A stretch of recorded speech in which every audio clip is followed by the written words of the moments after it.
Hello, everybody. Welcome to another night at the Golden Feather Tavern, where we're joined with some Hogwarts world here, uh, for another Mead Quest. Now, question is how much Hogwarting is going to happen and how much chit chat is going to happen. Wrong mic being used. Oh no. Hold on. I can fix that.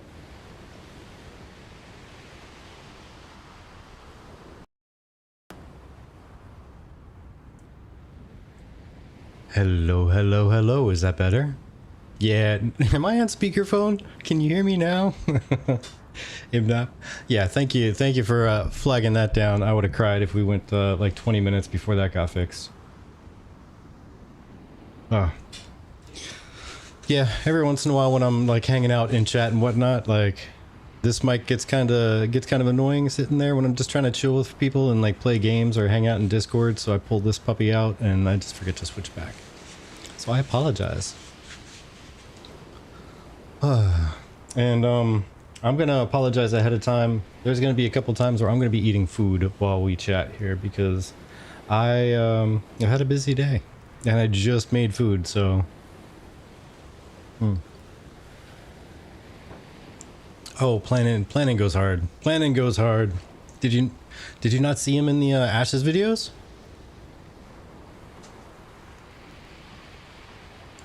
He was a superstar. And so it's not work for you? Yeah, it's kind of work, but still, hey, work is so much easier when you're not at work, am I right? Chibi might get mad at me sometimes for that, because I'll sit here and I'll do work till the end of all hours of the night. Just kind of doing things because I'm not at work, so it doesn't feel so bad. Paid to be there. Don't bring up the Claire clips. No, if I've got to read on planning, I'm sure he would have been there if it was his off day. He'd have been like, F yeah, I'm in there. Let's go. Let's do this. And yeah, sorry, I'm not. The cute one isn't here today. The Mead Quest thing, usually this is kind of like my night. Not that I claimed it necessarily, but to give her a night off. She gets to kind of wander and do her thing. Take a little bit of a relax, and I kind of hop on here, and sometimes I game, and sometimes I just chat Ashes all night. And to be honest, I like the chatting Ashes part better. So if you were to be a member on YouTube and see our uploaded videos, you'd see all the Mead Quests that have happened in the past where it's basically me just sitting here doing this in Hogwarts and chatting. Yeah. She does some stuff in the background. Believe it or not, Chibi is a big wizard of a lot of the stuff that happens at TGF. Things that have to deal with in-depth and long-term planning, grabbing guests, doing the social stuff, that's mainly her. I kind of dip my toes in every once in a while and do something. I do the tech stuff.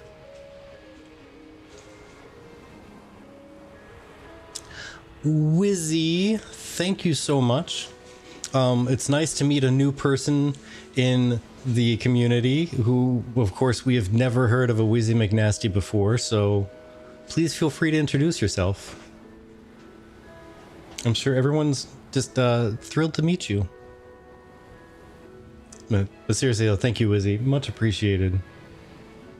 Just even stopping by and seeing your lovely name is fantastic enough. Yeah, Planetdorf. I missed the AOC too. I missed that one. I missed a bunch of stuff. I missed ESO just because like Wildstar and some other stuff took over my attention for a while there. Guild Wars 2 caught my attention for a while, but I was late to the train picking that one up. And so I caught it when everybody was already kind of I think I was the second expansion, something. I don't know. It was right before the dragon one. Right before the dragon one is when I started playing it. And I couldn't get anyone else to play with me.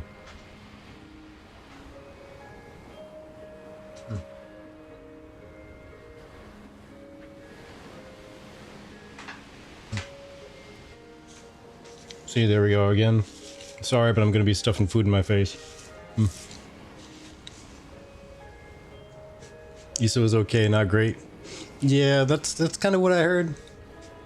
People wanted it because they wanted an Elder Scrolls, you know, MMO, and it just didn't feel like an MMO of Elder Scrolls specifically. The sentiment I keep hearing is it feels like they took a generic MMO and they slapped the paint of Elder Scrolls on it. But, I mean, that being said, that's totally secondhand knowledge. I have not even picked up the game myself. Not because it doesn't look good, but just I haven't found the time. I keep finding other things that grab my attention and pull it. And, in the past couple of years, I've been kind of not wanting to get hooked too hard on anything because Ashes is... It's coming. Ashes is coming.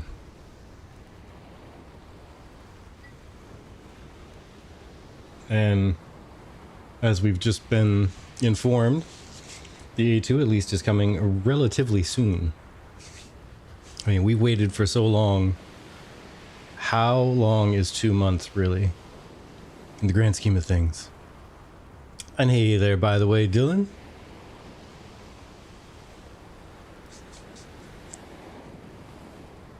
Let's see, any AOC topics or subjects you're wanting to cover? Night's winding down, ready to chat?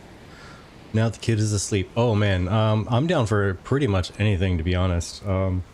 As long as it's not griping about the alpha key situation. I'll put that out there now, just because there's been so much going on about it in the past like couple of days. It's kind of overload, you know? Like, let's let it simmer for a little bit, and it'll probably come back up again in like a week or two. But I think I've had my fill of seeing talks about keys and such for a good long bit.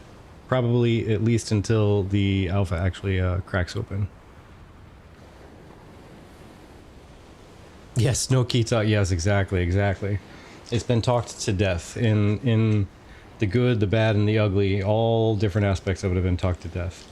But how about this, Dylan? You're Voyager Plus, so the key debacle doesn't really apply to me. Fine with passing on that subject? Okay, cool. Well then, hey, how about this? What is... And I'm going to say this as a qualifier because nodes is the easy answer, right? Anything to do with the actual nodes themselves. But outside of nodes, what's your big feature that you're looking forward to either testing or seeing in its final form? Like its final ultimate form. What's the one thing you're really super excited about seeing? I will say for me, because I always choose the easy answer. That's why I had to disqualify it for you too. Because I always choose nodes as the easy answer. Anything dealing with nodes I'm crazy excited for, because just a game that grows based on what you do versus you choosing to build something is a crazy different version of a sandbox that just sounds amazing. But I am super excited to see the secondary archetype system and how combining multiple different styles of the same kind of base archetype will blend and transform. And with me being a tank, I want to see how that can transform and still make myself effective in PvP. That's the big thing I want to see out of this game, is I want to see tanks that are effective in PvP, because I love tanks, but it always breaks me every single time I jump in a game. And I'm a tank main. Like I will tank all day, every day if given the chance. I only kind of play the other stuff like when I have to or when I just feel like a break randomly. So seeing a game developer start from the ground up building a tank with keeping it in mind to be effective in PvP and kind of carry over some of the same mechanics is really exciting. And then seeing that with the secondary archetype combined kind of really has me tickled pink, you know? Hold on.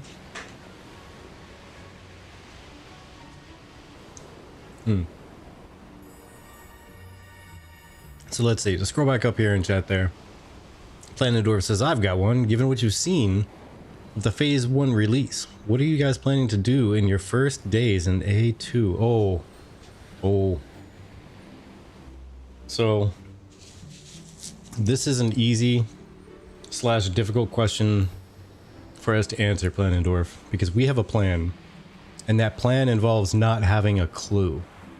And what I mean by that is Chibi and I plan to actually jump in and kind of as much as possible explore, test, experience, and just observe everything that our chat wants to see, especially because those people who are during, you know, the Alpha 2 phase, who are just kind of perusing channels, probably don't have access themselves. So we want to give them a chance to actually say, hey, we want to go see this, we want to see that. You know, how's trying to pick a class neither Chibi nor I would normally play, like mage. How's mage play? Like what's the skill tree look like? I don't know. You guys want to vote? I'll go make a mage. If you guys want to see a mage, and go make a mage. If they want to see what Carfin looks like I'll go run around and jump in Carfin. So yeah, our plan is to kind of do what everybody else wants to do but can't.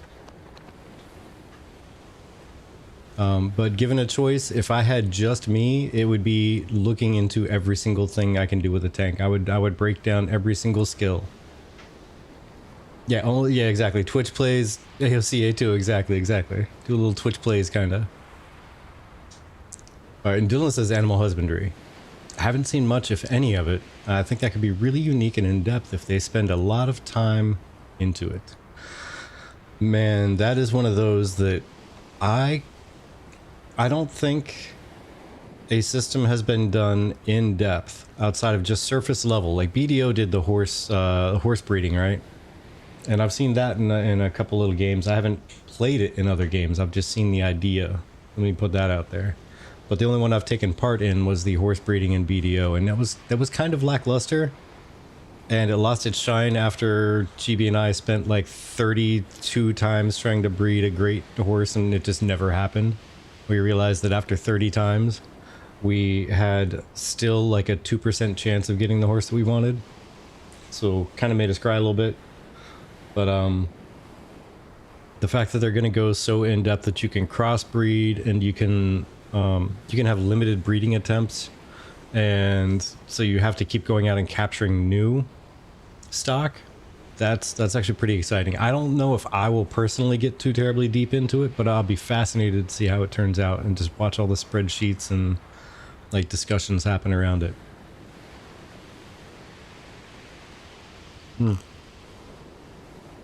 Alright, let's see here. Don't see Planetdorf. Oh, yeah, Wizzy. Yeah, Planetdorf is over on the YouTube. I have the power of multiple chats. But, let's see here. Let's see, what was next here? I lost my place. See more of the control aspect of AOC? Yes, Procties. Absolutely.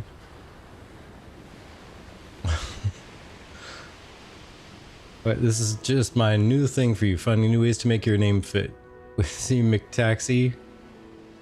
Okay, Droog, I support this. I am a punny guy. I am a dad joke guy, and so anything that has to do with adjusting people's names to make them funny, I'm all about it. I support your actions. Wheezy McStabby. I don't know if she's going to be the PvP monster and I'm trying to be the Care Bear Life PvE player. She might be a Wizzy McTaxi. And carry me around everywhere, make sure that I stay safe. Keep my Care Bear fluff intact.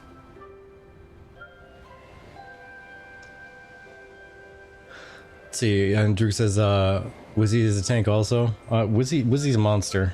Either way, her and Z are going to be invincible. Just get them together and it's game over.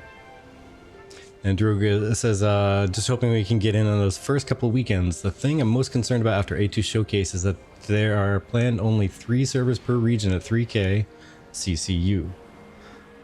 That I could see as being a legitimate concern, except for, I mean, they did say, Steven did say that they were going to be able to spin up servers as needed. And there's a reason they opened up new sales, am I right?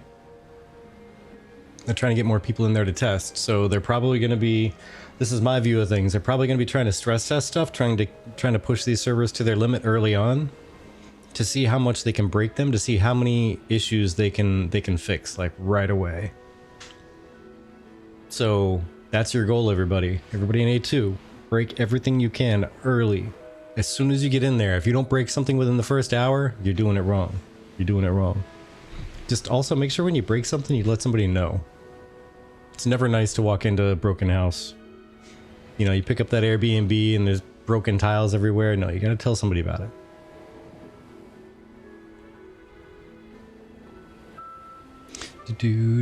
Okay, so practice says if I buy A2P2, I'm here to test. What does Intrepid need to see? The only answer to that I can give you is everything. Everything. Granted, I am not the Intrepid peoples, but if I were, that's what I would say, is I need everything. Everything tested. Full tilt. Let's see, hoping to get partner, don't want to mesh the chats and Twitch. Yeah. And Kid says, I hope to spin up 30 more servers. Yeah, exactly. I think I just kind of said something like that. They might need to. They might need to. If that full 100,000 people decide to all stay logged on constantly because Ash's alpha is that engaging, I mean, I can only hope. I can only hope it's that successful. Am I right? See, didn't realize. Heck yeah, Droog. Ball hard, go home. I mean, if I am already home, I guess I can do both. But you know, you have a choice. Wizzy, how funny would that be if you put Planendorf on ignore? I would both cry for you and laugh at you at the same time. It would be chuckle worthy for sure.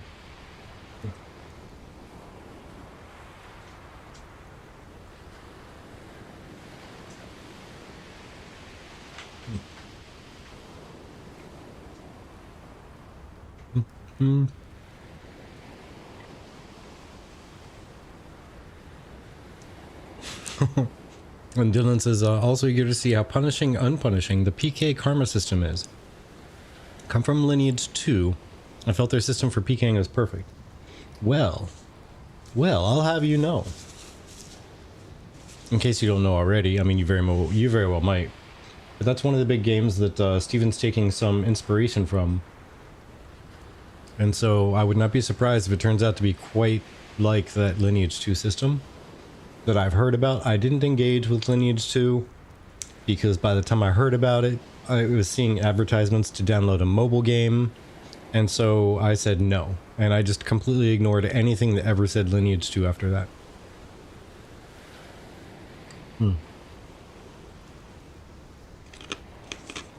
Hey, Dresh. Hey, taking the time? Hey, I will take all the time when it comes to chat and ashes. I will take all the time. All of it. But yeah, Dylan, I know Steven said basically the goal, and don't exactly quote me on this, but hey, if you remember from back then you probably even know this, where he said that he's looking to balance it so that it just kind of gets rid of that griefing PK activity. Which means that there's going to still be able to... Hello there, Handsome Pepperoni. Welcome, and thank you for following the channel. Welcome to the tavern. And Aberrat, thank you so much. You're going to get another cheers here. Cheers to you. Both welcome back.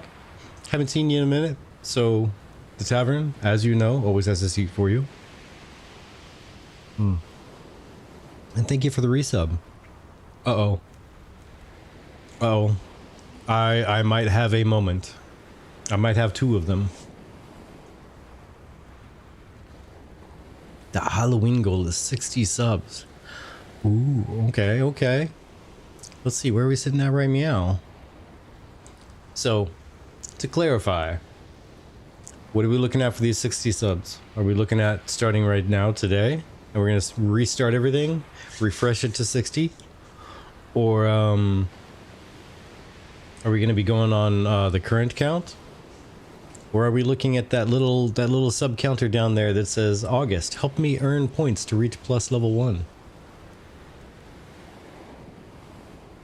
From now to October. Okay. 60 subs now to October. So, if you folks are part of the Discord, the TGF Discord, which as a matter of fact, let me do this. Boop, boop, boop, doop, doop, Discord. You may or may not see at some point. You are talking about the costume thing, right? The Aurelia change? Yeah? Yeah? Okay, okay, okay. Just wanted to make sure. Didn't want to spill your secrets if you're talking about something else that I completely forgot about, because that's what I do sometimes. Thank you for the cheer. Much appreciated. AV Gaming, you are a superstar. I'm gonna give you a cheer for that. But yes, many of you who've been following the channel and know just random little bits about what we do and what we did when we had the VTubers going. That VTuber for Chibi was her Aurelia character, and she's going to be doing a dark Aurelia. So Aurelia the Pirate turned Gothic. So, oh, what? What are you talking about? I'll do another one.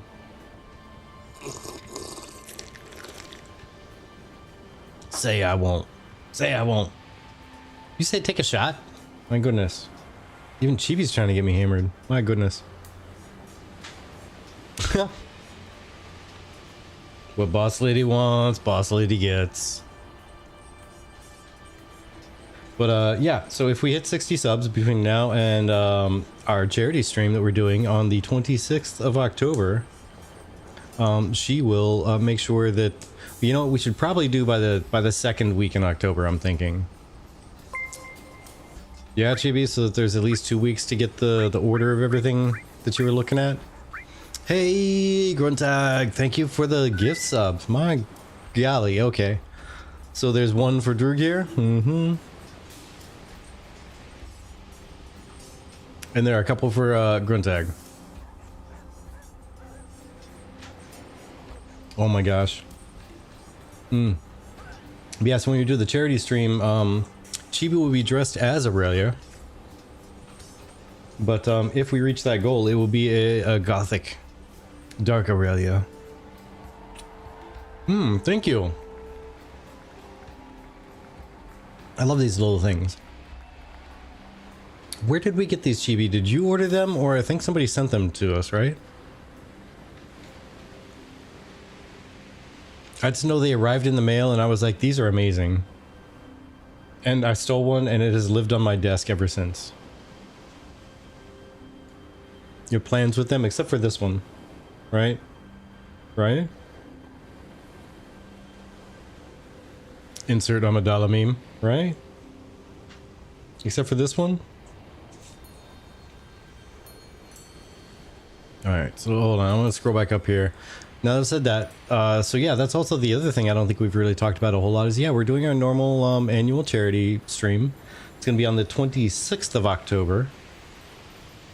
And on the 26th of October, we'll be doing the 24-hour stream, and within this stream, we're gonna be doing a lot of what do you guys want to see? And then a little bit of what do we want to do? Because we want to go through and we want to actually make sure that we're being productive testers.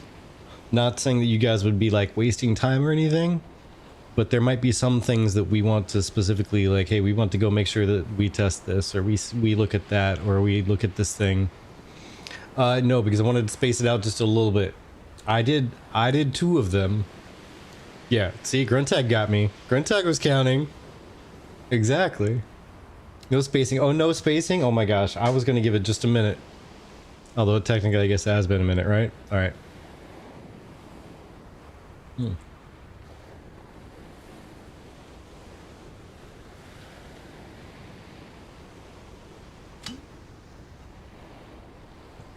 I have a minimal amount of my fireball potion left. Slurring. It takes a little while to get me slurring. But yeah, so we'll be going to try to test certain things that we want to make sure we test. Because that is our job, right? As a tester, we gotta make sure we test stuff, we break things. We have certain things we want to break. I want to break all the tanky stuff. She wants to break all the clericy stuff. happily enough, they work really well hand in hand when we just go around and fight a bunch of things and get in, you know, way over our heads. We jump in the deep end, and I start taking way too much damage, and she has to heal too much. And then maybe we'll find something broken in the classes, or we'll find some busted ways to build the classes. That would be great. Be super powered for like a day until they fix it, because Intrepid is amazing and they fix stuff super fast. Heels be pumping. Well, I hope so. I hope so. All right, so talking about the Halloween thing, I got not necessarily sidetracked, but I got focused. Let me unfocus a little bit and scroll back up and make sure I didn't lose anything cool in the chat here. Oracle is picturing Virtek looking like Stuffertons from that comment. Oh, I can't remember what comment that was, but I mean, I hope I don't get stuffing blasting out of my rib cage. That would be uncomfortable. It would be very uncomfortable. And Druk says, let's see, above that rather. Kai Nifty says, me and my buddy discovered so many cracks in New World, which eventually led us to getting a 1-week ban in the first month. Woo! Well, hey, Kai, if you find bugs and exploits, you heard it on the live stream. It's kind of encouraged to do as long as, and there is a caveat, as long as you tell Intrepid and nobody else. Don't go sharing this stuff. Don't go spilling the tea to everybody. But it seems like they're going to kind of encourage it, which is amazing. It's amazing that a developer will put that out and actually say, please find this stuff and let us know about it. Just knowing that you'll be punished if you don't let them know about it. That's a crucial step. Am I right? You gotta let them know. You don't hold on to it and like tell your guild after launch. And then Druk says after that, Druk says, honestly, this whole showcase has been so hashed over. I IDK if I'm even going to stream about it this week. Discussion's already hashed, people are firmly in their opinion. Yeah, I mean, that's fair. That's fair. Absolutely. I mean, you can always give your opinion on stuff for sure. And as somebody, some wise friends, and I'm gonna say wise friends because I don't recall exactly who at this point, because a couple people have said similar things. Some wise friends have said, people who enjoy your content come to visit your content for you, not because of the type of stuff that you say necessarily. It's how you present it. Your personality brings it out, and that's accurate, right? Because everybody, especially in a content starved environment like right now, everybody's covering the same stuff. Legitimately, everybody's covering the same stuff. So it's how it's covered, how it's talked about, like the point of view that's offered, the way it's presented. Like some people like the rage bait stuff, some people like the literal just rage, like scream about things and get raw. But some others like a more reasonable stance, and some like a chill environment, some like it very cozy. And what you present to your peoples is what they like. Planendorf, I am almost exactly 10 minutes late getting to this, but what do we think about lawless zones? Everybody, quick in chat, what do you think about lawless zones? Because I personally, my first thought when I read lawless zones and I heard the description was, you know, I was all about trying to get some unharassed, competitive level, like challenging PvE content without being harassed by PvP players, whether I had to earn it or not. Like I had to do something in order to get to this point or whatever, but some unharassed PvE content. But the way to get to unharassed PvE content is by creating new and refreshing content for PvP. Was not the, I mean, I'm not going to say it's not the way, but it didn't feel like the right way. But then Steven clarified, and he said that it was kind of a stand-in for the naval combat, because it's just going to be something at the edge of the map, and I'm assuming that that's going to mean that there's not really like access to the sea or anything. I honestly can't remember. Looking at the map that we were given a while ago, I think, didn't they give us a map with like a little rectangle over an area that we were going to be accessing for Alpha 2? But or is that somebody's assumption? I forget. I'll need to look at the wiki. Here is where I plug the wiki, ashesofcreation.wiki. It's an amazing resource. It has lots of information.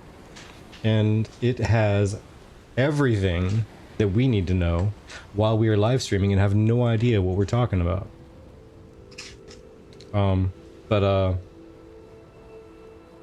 Yeah, I think my assumption is going to be that we're not really going to have access to seas, which is why he was saying that it's a stand-in for the open sea naval combat. And as soon as he said that, I said, okay, I'm okay with it. I'm perfectly fine with it because it's going to train people, right? If you have a giant map and you expect people to explore all the seas and everything that has to do with such a large amount of water, right? Are you going to expect them to find quickly that it will get you a lot more money if you transport your goods over these dangerous seas to all the other nodes on the other side of a different continent? Maybe not. But if you tell them, hey, by the way, this little area here, what was it, the Zandalar Tropics and Sand Squall Desert, I think he said? Those two are going to be kind of like training people for the open sea, open PvP combat. And legitimately stating out the first time that they mentioned lawless zones that you're going to get more money by transporting goods into and out of, and I don't know, maybe across the lawless zones to a different area on the other side. That's going to kind of train people to realize that, especially when Alpha 2 goes NDA or non-NDA, the NDA is lifted and people can stream it. That's going to get the word out that it's going to be worthwhile transporting goods across seas. And now that's what people are going to be all about doing, right? Like, I want combat, I want to fight people, I also want to make money, let's go. Combine all of the above and let's do this.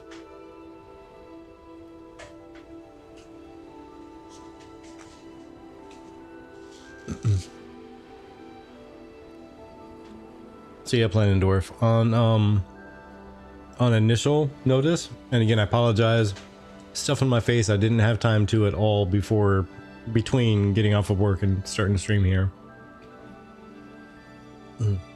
Yeah, Planendorf, if I didn't like it at first when I first read it before he talked about it, and then he started talking about it and I was like, but then he finished talking about it and I'm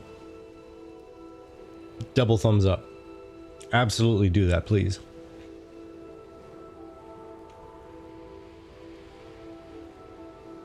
Oh yeah, let's see here.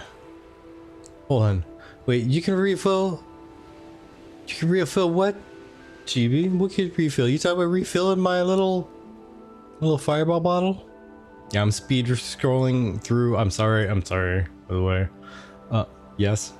Yeah, that was so far ahead, but the chat, because I scrolled so far up, it did not progress until I scrolled really far down. I waited a second, and then it just... GB, that's called peer pressure. Oh, she does it. She's a meanie, I'm telling you. She is. She's a brute. She may be tiny and cute. No.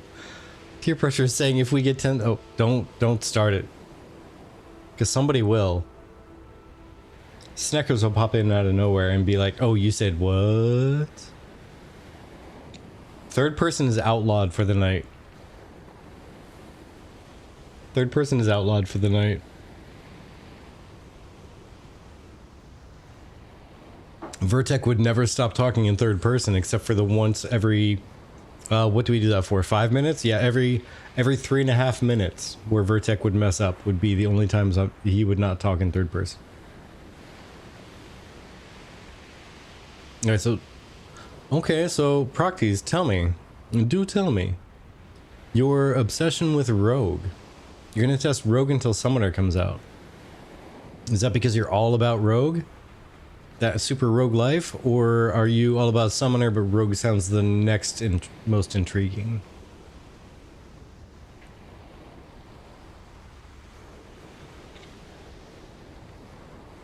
Like, which one, if you had to choose right now, only one or the other, would it be Rogue or would it be Summoner?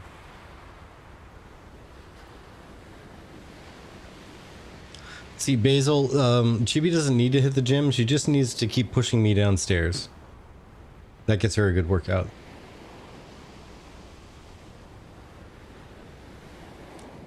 I'm sorry, I'm making her out to be a bully. She's really not. Chibi is as adorable as she looks. I promise you.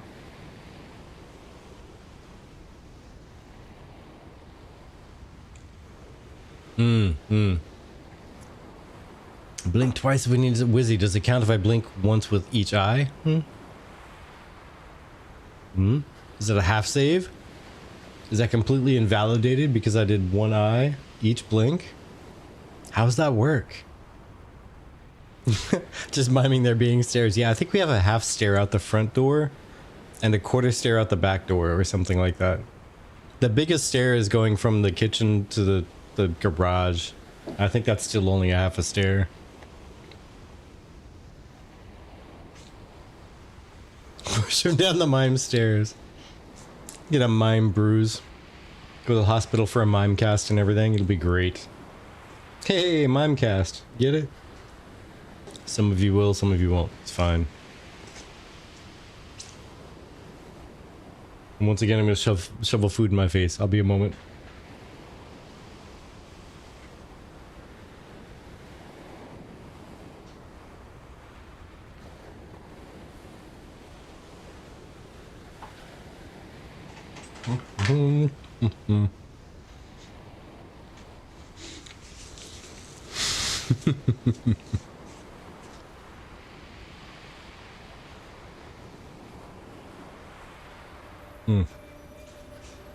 But alright, so Planendorf, are you still here? I have a question for you. I'll only ask it if I see your name pop up and you go, yes, I'm here. If not, then I'm going to move on with life. And I will say you have abandoned me and left me to the heathens. And I will cry in my sleep tonight. Or cry myself to sleep tonight, even better. But, let's see here. Alright. Oh, nope. I scrolled more and I saw your name somewhere in there. I see you there. Don't apologize. Super appreciate the feedback. Wait. What was that? What was the feedback somebody apologized about? Watch it. It was probably me, wasn't it? Wait, are we the heathens? Of course. Everybody here is the heathens. We are waiting for a game to become alive. Like heathen, like cavemen waiting for fire to become alive. Just watching it going, ooh, ooh, ooh, ooh, ooh, ooh, ooh, ooh. That's what we're doing right now. We've been doing it for years. We just never realized.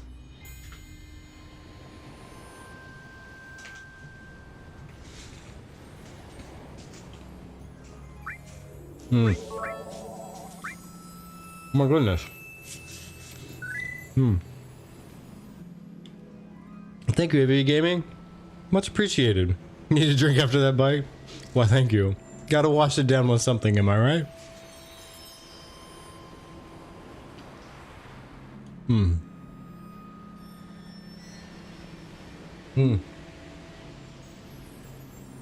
If only I had an apothecary nearby to refill my potion of fireball. If only, if only. So, Planendorf then. This is your time to RP. Alright? Let's pretend that you have never heard of Intrepid Studios. You've heard of this game, Ashes of Creation. You've heard of all these features Ashes of Creation has, but you haven't gotten past all of the different layers of knowledge that there exists for this game. But you haven't heard of Intrepid Studios. Therefore, you do not work there. You could not work there because you don't even know the studio. You haven't gotten through reading about the game yet.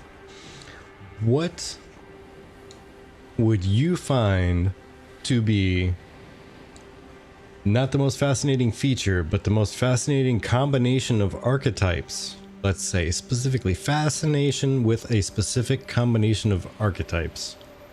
What would it be?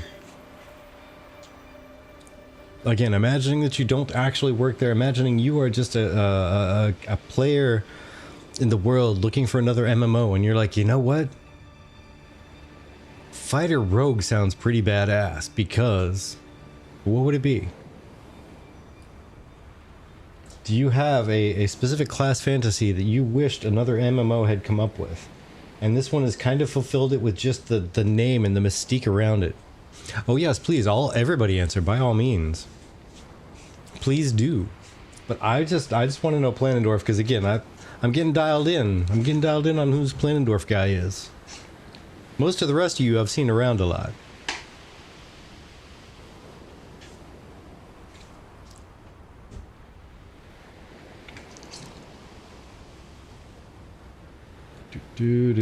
Like, I know Wizzy's answer is anything that has a puppy apartment next to it. Because yes, BTW, everybody, feel free to click on Wizzy's name and be like follow. Because she's starting to do the streaming thing again. She's starting to try to set herself up here. And one of the things she has is a little puppy cam. Because over here, and I'm starting to get the idea that Wizzy is really tiny too. Just like the chibi. Because she's sitting right here with the camera pointed at her, and there is another desk / counter that is this tall next to her. And she says that under it is a puppy apartment. And there's going to be a redeem for a puppy cam for the puppy apartment sitting right next to her. I think that's amazing. Yes, please click on Wizzy and give a follow. Because you too can see the puppy apartment.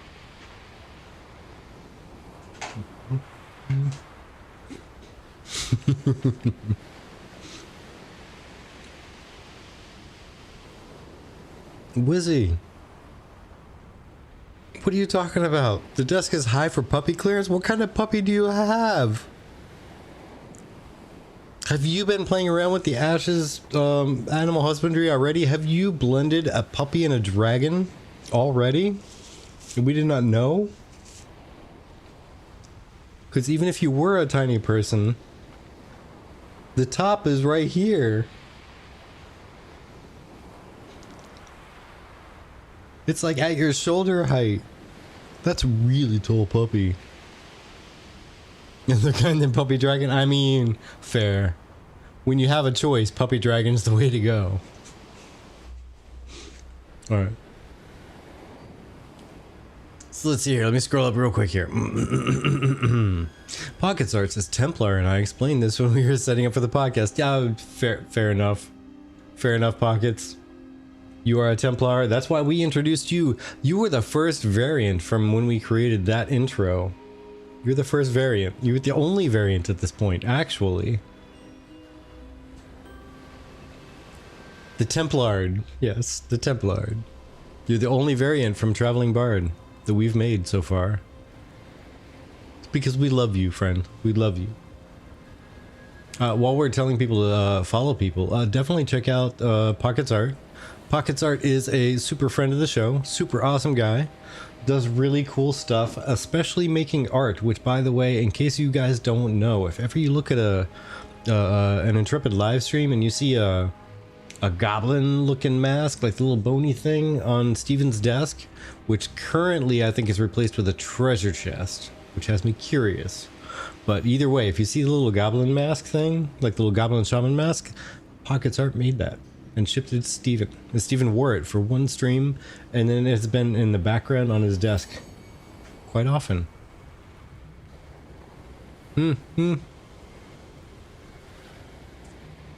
Pockets does great stuff.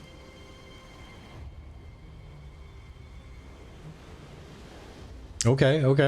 Gotcha. Will there be Mimic Treasure Chest? I mean, if you saw the one live stream where Steven... I'm pretty sure Steven, like, butt pulled that one. But yeah, there was definitely a Mimic in Carfin. During the... Was that the fighter one? I forget. Either way, it was a live stream, and Steven was like, let's go, blah, blah, blah. What is this? Raw! It was pretty amazing.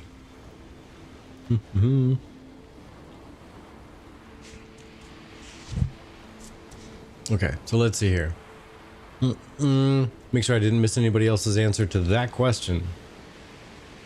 Summoner Bard, Proctes says. Just sounds like an interesting combination. Summoning with songs. Fair enough. Fair enough. Honestly, anything with Summoner and Bard, I'm super crazy interested in seeing. Because I absolutely love the way Intrepid has brought the Bard to life. They've done an amazing job with bringing the Bard to life. Again, I think we mentioned this in a previous podcast, but just the it's really hard to say because there's some really impactful feeling and looking skills with the other classes, so I don't want to like downgrade them, but just the Bard is so like lively and interactive. Like everything that they have just kind of pops. Everything Steven showed in that live stream with the Bard, it kind of, it just pops out at you. Like it's really impactful. It's really just active.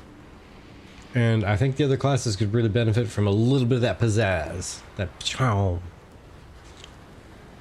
So with Summoner not even being released yet, and just imagining, because they have that on the way back burner, right? Even looking at the phase 1, 2, and 3, it's so far on the way back burner that you have to go and think that they're either really scratching their heads on how to really make that stand out, like how do we even do this, or they are cooking up some crazy gumbo.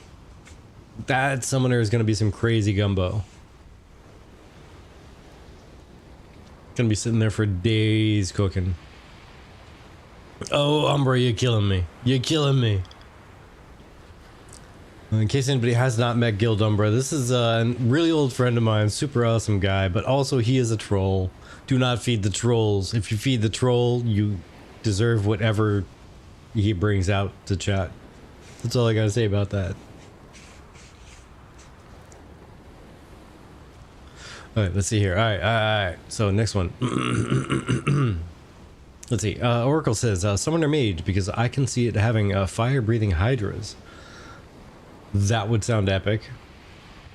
So, we were just talking about the Bard. The, what was it? The Epic? I think it was. Epic, where they had the little dragon fire-breathing... Are you talking about that, Oracle? Or you mean like having multiple fire-breathing hydras, like little heads popping out, going and just covering a wider area than that that epic spell? Art, is this D&D? Yes, this is a D&D. We're going back to edition 3. This is a 3rd edition D&D expansion, actually.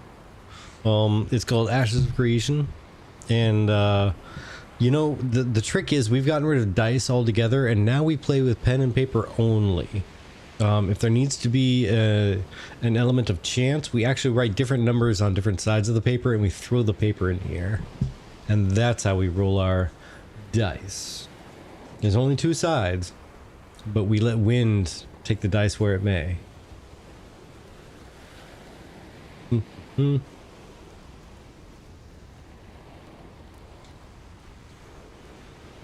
And Kai Nifty says, looking to go for a primeval build again, or whatever it is.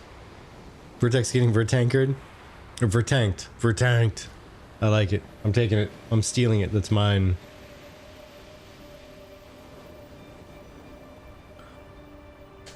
Primeval build again, or whatever is similar.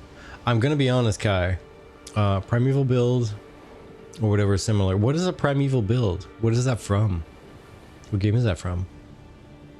And Plastic Lemons is all about that cleric rogue life. That's what I was saying that Chibi could be.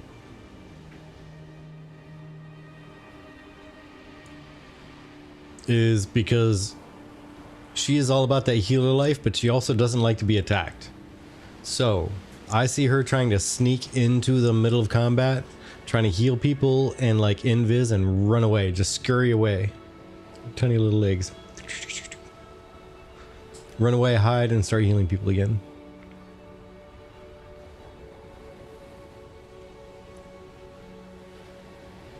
Uh-oh. I'm getting a hey from Chibi. What's hey? Have to wait for P3 to see who's smaller. I mean, that's fair. That's fair. Is it going to be the tallest Vec or the shortest Pyre? Which one is going to be shorter? I mean, I'm just saying, if there's all these different body sliders and we make you the tiniest you can be, and we make me the biggest I can be, I think I'll end up being bigger by a hair. I'll be able to only look slightly down to look you in the eye. Alright, stuff in my face one more time. I'm sorry, I'm sorry, I'm sorry. Food rules my day, and my day was long.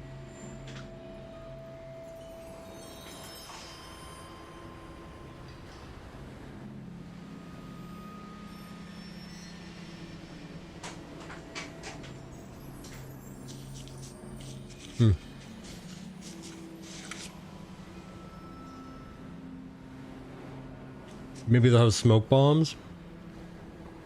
Something help go invisible in combat. I mean, that'd be kind of cool, though. Yeah, if like alchemy or something could craft smoke bombs. And you know, any class could use them, but a rogue could specifically, instead of just being kind of hidden. Like, hey, check this out. So everybody saw in the caravan combat trailer, or not trailer, showcase. The rangers had that camouflage that you could kind of see people when you're really close, or when you're close, and then when they get really close, you can really see them. But as soon as they get far away, they just poof, disappear. What if a smoke bomb would have worked in a similar fashion, except for a rogue, in which case it's instant invisibility? But they had to keep those on hand because it would be only one time, and the cooldown would be similar to like a mana or a hit point pot in most of the games, where there's like a minute or 2 minute cooldown. Like a 2 minute cooldown I think would be a good balance, but the rogue specifically could be like instant invis with that. Or even, you know, it would, the smoke bomb would obscure vision, so they would have 1 second or a second and a half it would take them to go actually invis.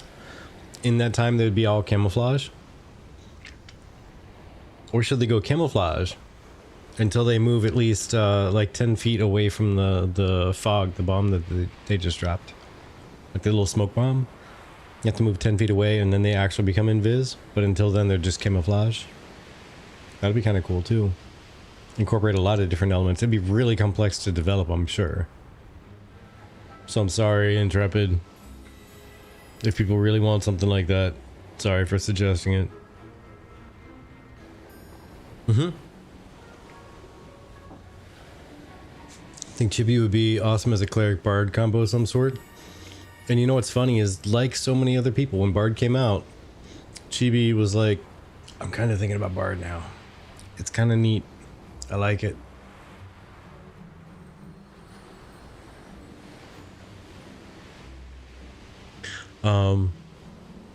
And by the way, Planendorf, I also, for some reason, just saw your reply here.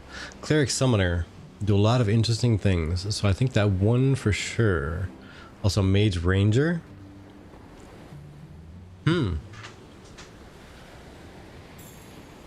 Like, I know I've read some books where something like a Ranger Mage I could see being a thing, but a Mage Ranger?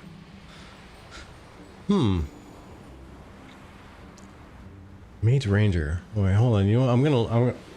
I'm gonna go to the wiki. Ashesofcreation.wiki.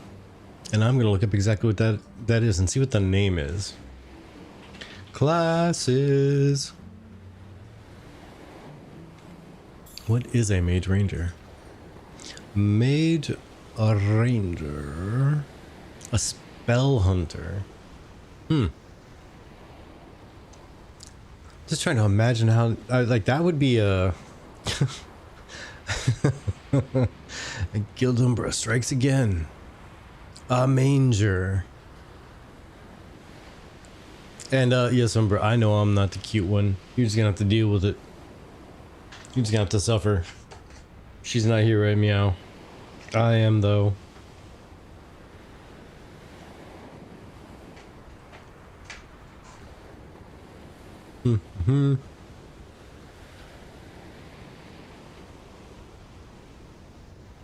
Man, spell hunter. What do you guys think that would end up being? Because I'm really trying to think how to define that. Like a mage who was used to living in the woods and doing some archery and living off the land. Can you even think of a like a book or movie character that would kind of fall into that category? I'm not even sure I can think of someone that would fit in there. You've not forgotten about the spins? Good, good, good.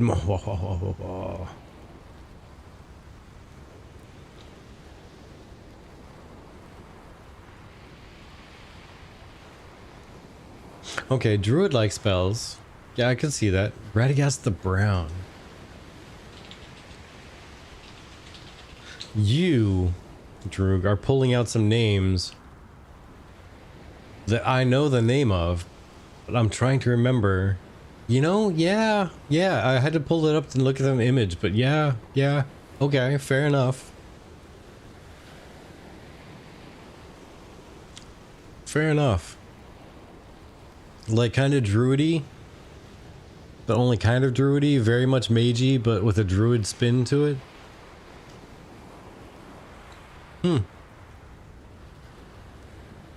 But they use the term spell hunter though. So it almost has like a predatory feel to it, doesn't it? Like it's almost like an aggressive name. Manger is the internal name. Okay. Look at that, Umbra. You hit it right on the head.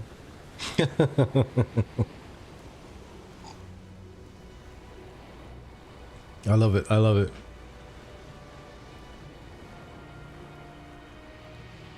But yeah, Proctes, definitely. Cleric Bard's going to be killer. Or Bard Cleric for that matter, depending on how the secondaries work.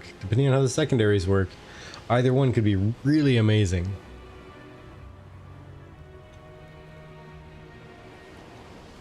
So much control over potentially even like Bard Cleric more so than Cleric Bard, having control over movement, heals, just in general over the entire party / raid, depending on how far their buffs and debuffs and heals spread.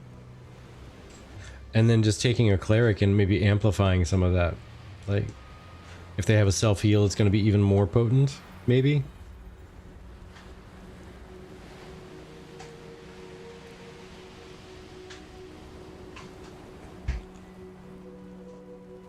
I'm still really curious how the tank and cleric augments are going to work as a secondary.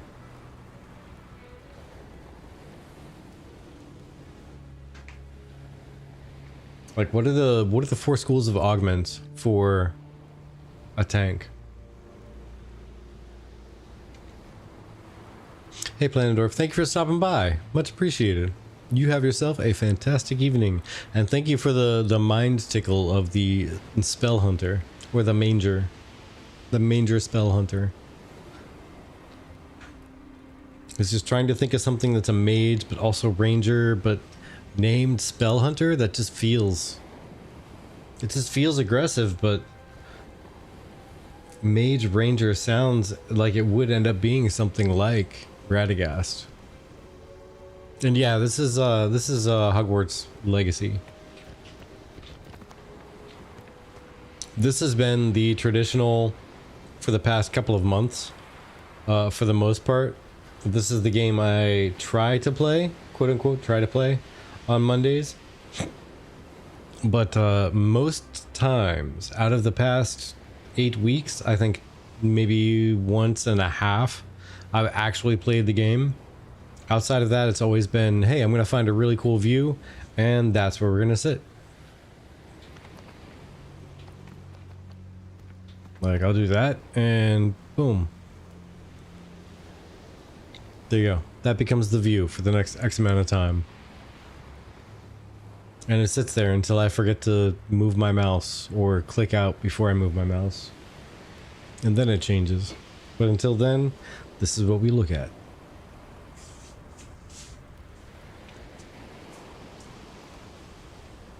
Like that, right there. I didn't hit.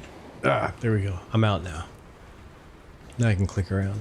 I can get out of the... There we go. So Basil, you imagine a Nikoa bard being like a siren, using music to attract ships into rocks, then looting from the shipwreck. Would Nikoa be that ruthless? Would they really? Would they really? They seem so chill, like, come, share my fish. Share my fish. But I suppose there's some evil ones out there. That has to be almost, right? There's evil everywhere. Can take on any shape, size.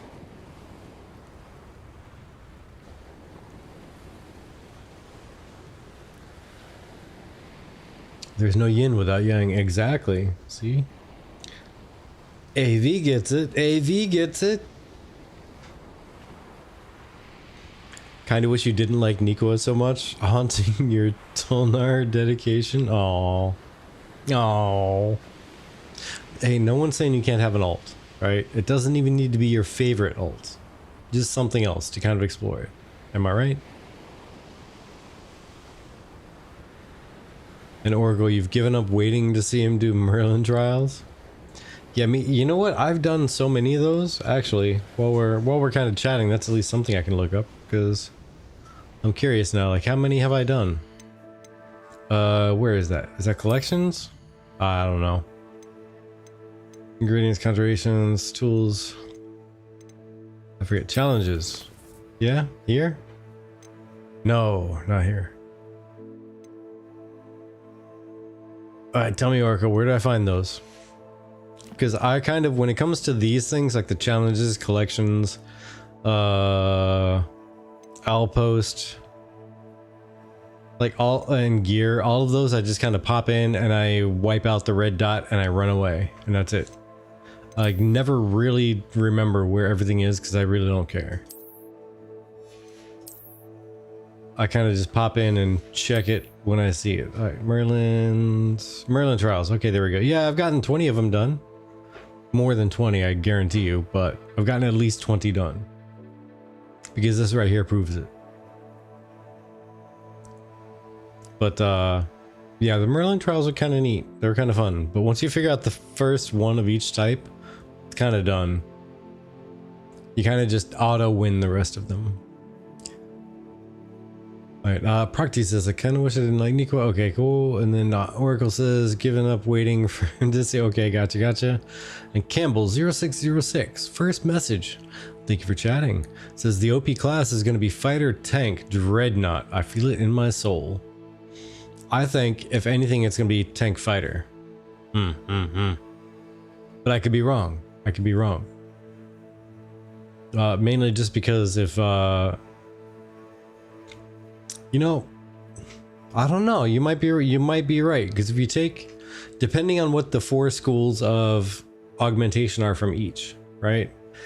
If the tank takes some mitigation and I don't know, what would be the next best thing? If you could categorize all tank skills and take the second best, because mitigation has got to be in there. If you're talking about overpowering somebody, you take the fighter toolkit that they showed off, which was really strong and had some self heals and everything, or and then rather not or but and then you take some tank stuff, like you take mitigation and you take let's not say threat, because that may or may not help too much in like a one-on-one combat in PvP. Let's say self-sustain, maybe a little bit of self-heal. No, because I'm not even sure if that would be a tank thing. So a tank I think would be, there would be mitigation, there would be threat, there would be maybe dodging. I don't know if that's really like considered like a tank thing, though. Like dodging. That sounds more like a roguey type attribute than tank. It's really tough to try to name that stuff out. So either way, like if you take even just a fighter that can self-sustain and you take their toolkit, you splash in mitigation and a compounded health. Like you add a certain percentage of your max health, because then you could compound that with also your gear, right? So your gear could impact that directly, and you could stack endurance or health or constitution or whatever it is that the stats are on the gear at the end of the day. They give you just hit points, and then you have a percentage boost based on a school of augment that's provided by a tank. And every time you use a certain skill, you get a certain amount of health back, like percentage wise, or a certain temporary health pool percentage wise. I think that would be like crazy powerful. All right, let's see. What we got here? AV says, will there be roleplay groups that are just roleplay and not really level dependent? That is absolutely a cheapy question. Like roleplay groups, do you mean like just groups of people doing specific scenarios and whatnot? Personally, I think it's going to be really hard to not be somewhat level dependent, because somebody is going to want to progress their character, progress their story, their personal character's story beyond a certain point. And to do so, they need to gain levels to get to that new biome or that new castle, that new whatever story point. And if they keep having to sidetrack that story point to something else over and over and over, then I think they would get a little bit upset. So I think there's got to be a certain amount of level restriction, like, hey, you should totally grind this weekend and gain like 7 levels because you're holding like 3 people back from progressing their story. So get on it, friend. That's my view on it, but I'm also not really like tight knit in the RP community, so they could very well have, like, once you're locked into a like an RP scene or sequence or what have you, they might hold people back from leveling. I don't know how that works, which is why I don't roleplay.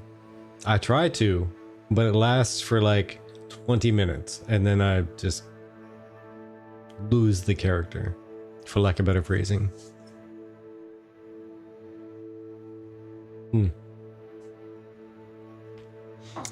Pardon the pun, says Proctes, but Rogue is always a sneaky class. Could easily be the most powerful. Rogue, who do you think? What do you think would be the most powerful? Not the most fun, not the most interesting, not the most whatever, but the most powerful secondary for a rogue. What do you think would lend into compounding a typical, because we don't know what the rogue looks like in Ashes, right? So typical rogue archetype from any other game. What do you think would be the most powerful secondary to augment what you can do with a rogue from any other game? Let's even just say World of Warcraft. If everybody has played World of Warcraft rogue, what would augment that to be the most powerful, do you think?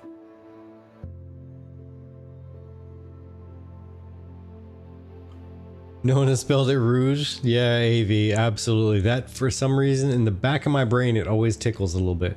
Yeah. Always. Every single time. Every time I see it spelled Rouge.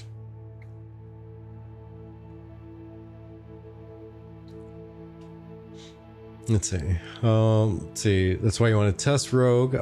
Keep it fair. No intention of netting. Just objective views. Okay, okay. Nerfing. Okay. Got it. I see. And AV says, I mean, being the game will be hard to level multiple alts. Personal characters, yes, but alts. And Proctes, I promised myself to focus on one character this game and try to completely immerse myself within the realm.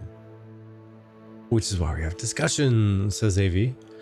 Yeah, that's the thing, right? So Ashes is turning out to be, from Steven's statements, it's turning out to be very not friendly to alts.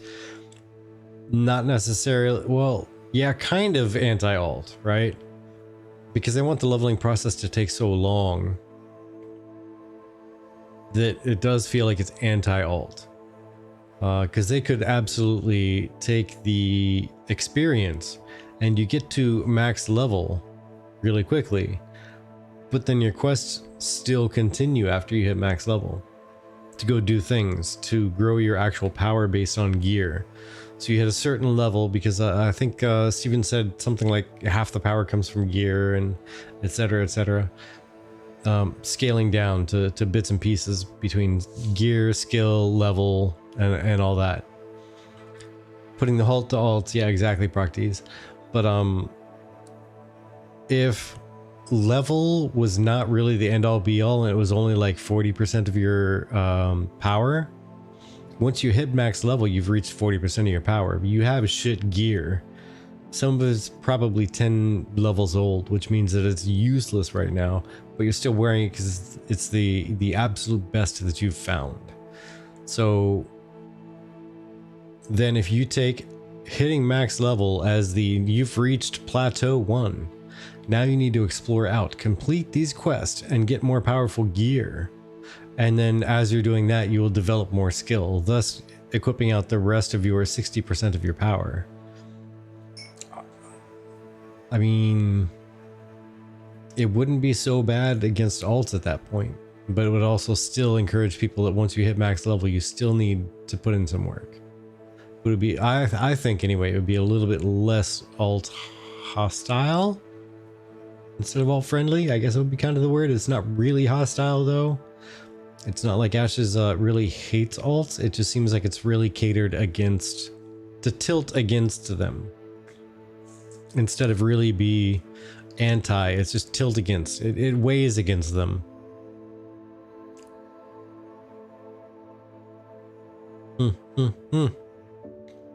And Campbell says, how do you think you will choose what node you call home? Node type or biome or ... question mark. Personally, it's going to be wherever the guild calls home, because wherever they're going to call home, I want to be nearby. There's, you know, a possible chance it might be because Chibi and I are trying to have a freehold, and if we stay near where all the rest of the guild is, there's more likely a chance that they will help us make sure a freehold is funded so that we can have a tavern and we can provide bonuses and boosts to the entire guild. But that's only a maybe. It's only a maybe. But yeah, likely will probably be where the guild likes to go, and I have a feeling that's going to be more towards when we get closer to launch, whatever the final guild composition decides is going to be the most advantageous or the most exciting or the most interesting for everybody's, you know, choice of insert basically 190 different options that Ashes provides, like primary archetype, secondary archetype, gathering class or gathering archetype, processing archetype, crafting archetype, etc, etc, etc, etc, etc. All these things gathered into one single vote for one single node type out of more than one. So it's gonna be interesting, because you also need to look at what area of the world are you gonna be near an ocean, so you can have a port. Are you gonna be in the bay? That way you have access to your landmass, you have access to another landmass, you have access to the water, and a port that can easily take on any of the above. So there's many different things right there, and my easiest answer is whatever the guild does, as long as I get my freehold. To be honest, that's one of the biggest things for me. Freehold, need to have a tavern, and everything else will just happen if it happens.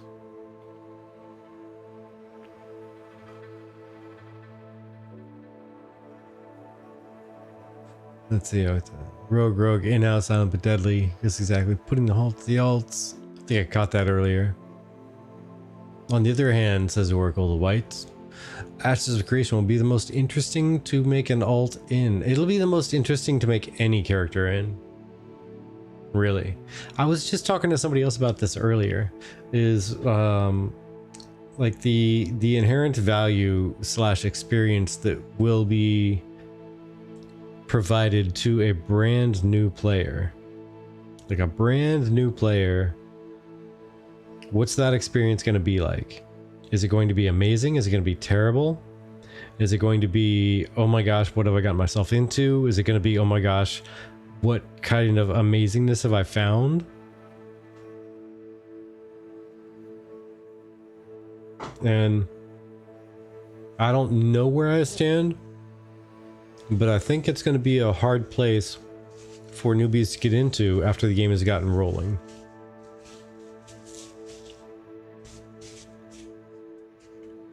Because there's going to be established gatherers and processors and crafters, and all three of them at some point in some way or another is going to have a PvP guard to make sure that they're the only ones that are as successful as they can be, and everyone else is going to suffer some kind of setback. And this is not me sounding doomerish so much as like, Ashes is not going to be as accessible to the average brand new player as many other games, so it's going to maybe be perceived as a little bit more difficult and potentially frustrating. But as Steven says, the game is not made for everybody, so perhaps that's a good thing. Perhaps that's a good thing. It'll filter out those that want the easy win, right? It'll filter out those who want the easy occurrence of wealth, the easy reaching of max level and rating. Yeah, and like Wizzy says right there, yeah, Ash is going to be too layered for most. That's potentially another thing. Because if you were to, say, approach it blindly, as somebody just walking into the game brand new, they didn't really read a lot of stuff, they didn't really hear a lot of stuff, they just said, hey, this game sounds kind of cool, I'm gonna dive in, let's do this. And they're really enjoying what they see, they're really enjoying how they experience it, and then they trundle on through the... It's I forget, what was it, something like 40 hours or something like that of leveling. Actually, I think it was a lot more than that, but either way, a couple hundred hours of leveling. I think 10 days is roughly what it made it out to be, like 10 days ish. So make it through 10 days of leveling, and they go, okay, so what do I do now? I'm max level, I should be able to go like dungeoning, right? Well, yeah, but you know, we'll see, we have to check and make sure there's something up. Let's see if there's you know, a timer, like something's come off timer. And then, okay, so how about raids? Well, you could totally raid, but you know, the raid groups are kind of full. There's again a timer. And so our guild, we raid with like one raid group. They run around and they do the raid, and everyone else looks for it, and they just kind of give us gear when they have excess. Okay, cool. So how do I get into that? Well, you got to start like crafting, right? You got to start crafting things for them. Well, how do I start crafting? Well, first you got to start gathering, and then you got to do processing. Okay, cool. Let me do that. And they disappear for a while, and they go, hey, well, I found out to be a really good processor, I need a freehold. Okay, well, get a freehold. Well, how do I get that? Well, you got to have like 500,000 gold. How do you get that? By crafting. Okay. And it might be a daunting approach for somebody right off the bat, just trying to figure out how to get ahead in the game. But I think it is going to be as Wizzy said, I think it's going to be more layered and more interesting for people to really try to figure out how to get ahead. I fear for those that really aren't savvy and try. Yeah, exactly. Practice. Who's on first? Like, what do I do first? Do I learn how to craft to get in a raid, or do I learn how to gather and just gather for like 3 months, 6 months, and gain enough money to get a freehold, so that I can hit my Windows key and then go over here and type into chat that I wish to join this champion of the hill. That's what I'll do. So I can get enough money to get a freehold, so I can be the best processor, so I can then be the best crafter. So someone's gonna have to figure out just how to make money in general. Like, how does one make gold in Ashes? Well, you see, what you do is you go to Twitch and you ask Wizzy McNasty, how do I make gold? And I'm gonna send everybody to Wizzy and ask her how to make gold. And she's gonna tell them. Coming to y'all with that OP diabetes? The diabetes. Better watch out. I'm assuming, because I didn't look, but I'm assuming you jumped in with a donut. Right? Right?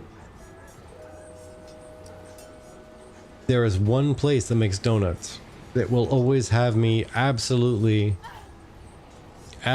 drooling when I hear their name. But no other place. It's this one place in a tiny little town called Hagerstown, Maryland, that I used to live years ago. It's a place called Crumpy's. And by the way, Wizzy McNasty, congratulations once again, winning Champion of the Hill with the donut once again. You and the donut are a terrible combination. Or an amazing combination, I don't know. Depends on who you're voting for and who you're putting your money on. Son of a donut, says AV Gaming.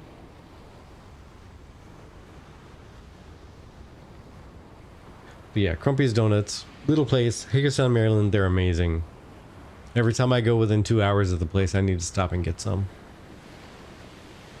But I have no big craving for donuts outside of that. It's just that place, that one place.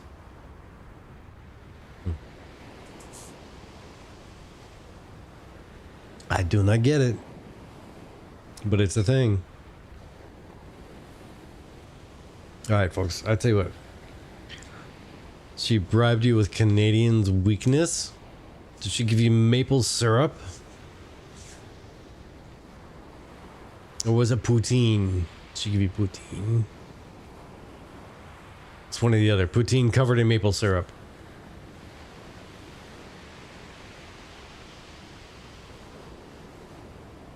Maple donut. Alright, fair enough, fair enough.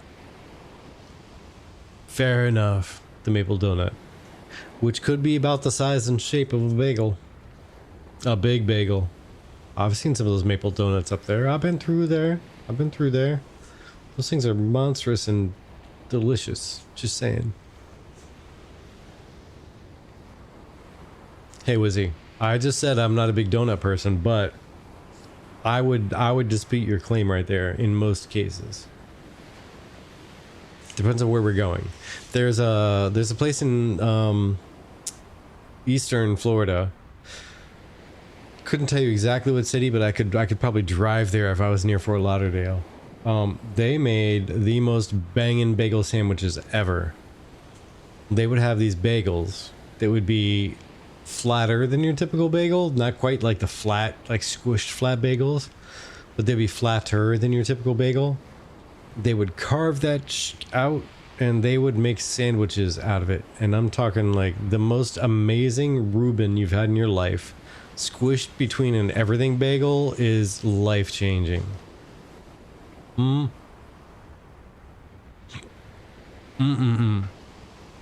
If you experiment with food at home, try that sometime. Or look up a Rachel, which I think they take the coleslaw and they replace it out. Or no, not coleslaw, jeez. I ruined it already. They take the sauerkraut and they replace it with coleslaw. I think is the big switcheroo there. But yeah, Rachel on a like flattened and kind of hollowed out everything bagel is fantastic. And that's what this place was made on. It was just bagel sandwiches. Oh, you see, now I want one. Now I want one. Sauerkraut's greater than slaw unless you combine it with corned beef or a hot pastrami. In which case, I don't know. If you're talking about a hot dog, yeah, guaranteed. Slaw greater, or sauerkraut greater than slaw. Slaw will lose every time. But put it with a, don't knock it till you try it, Wizzy. Don't knock it till you try it. It's pretty fantastic. And I am almost religious about my Reubens. If I see one at a restaurant and it looks kind of good, doesn't even need to look really good, just kind of good, I'll order it. It's mine. A Reuben, it's on my plate. But either way, speaking of on the plate and whatnot, I need to step away from this computator for roughly 3, maybe 4 minutes. So if you can bear with me and be super awesome and still be here when I get back, I'm going to do a BRB timer. And don't tell everybody else, but I'm going to put 5 minutes on here just in case I trip and fall down the stairs on the way back or something silly. The timer will still be here when I get back, but I'll probably only be 3 or 4 minutes. Better drink when I get back. Oh my gosh, what are you talking about? You trying to force it down? I mean, I'll drink right now.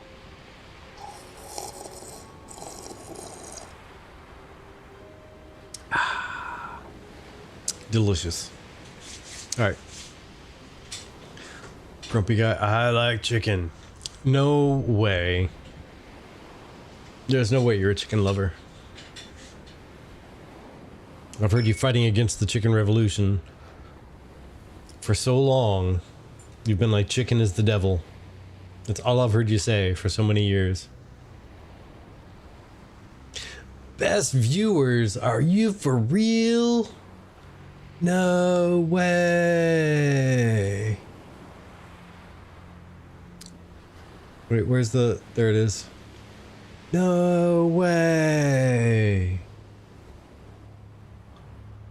Welcome, Dejo. Welcome, Dejo. Okay, bye, Dejo. Grumpy guy. All right, you showed up just in time. I'm about to step away. I'm gonna go refill my drink for one, and I need to grab a nibble because I have a hunger. But I will be back within 5 minutes, probably more like 3 or 4.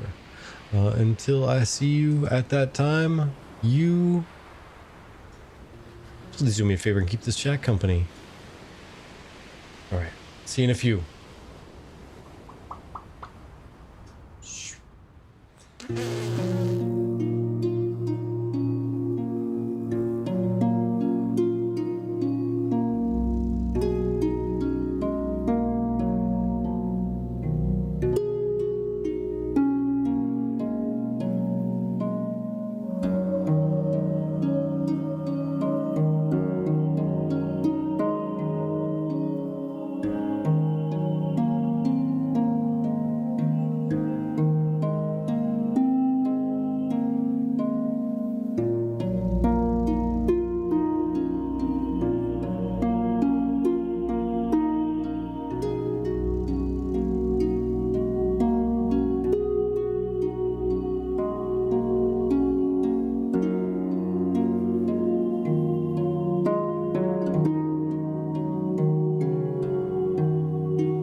Hello, hello, hello.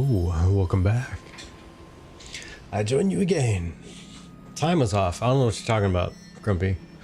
If you look at the timer, oh wait, the timer's not there anymore. I can't even prove it. But I was absolutely on time. Guaranteed.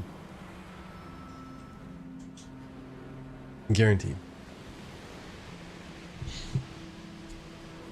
But let's see. Let me catch up with chat while I was gone, because I was gone for a minute.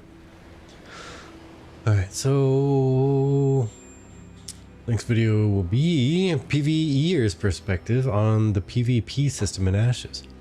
Wizzies says, I hate PvPers. You lie. You lie. And see stuff. Depends on the type of steak. If it's medium rare sirloin or T-bone, 1000% steak. 30 chicken wings, taking that. Alright, fair enough. Fair enough. But what if it were just barbecue chicken wings? Versus maybe not like a T-bone, but a pretty okay steak. A pretty okay steak versus just barbecue. Just barbecue wings, that's it. Not even like buffalo, not even like teriyaki or like something else interesting. Just we put some barbecue sauce on there. The end. Chicken wings good, barbecue good? Okay, well, Grumpy, you don't count. We know where your vote lies. We know where your loyalties are. We could offer you the greatest surf and turf and you'd be like, fucking fried chicken. Yeah. And then Proctease comes in with a random cheesecake. Fair. Fair. I mean, you like what you like. Am I right? Alright. Let's see. So, Wizzy, you've been kind of chatty today. What, if anything, surprised you about the Phase 1, Phase 2, Phase 3 of the phases there? When they released what was going to be coming out in each phase, or what was planned for each phase? Did anything surprise you on where it was? 56 tag, I mean, yeah. Yeah. Yeah. there is that. You're so excited about that? Oh my gosh, I don't know. Taxes are complicated enough in real life, and then they're gonna add 56 different taxable categories of whatever. Holy mackerel. I hope all 56 of those include light armor, medium armor, heavy armor, chicken food, beef food, I don't know, like the same thing but like different small variants. But 56 actual tax categories, holy mackerel. That just sounds insane for a video game. We'll see how it pans out, but I think it's gonna be insane.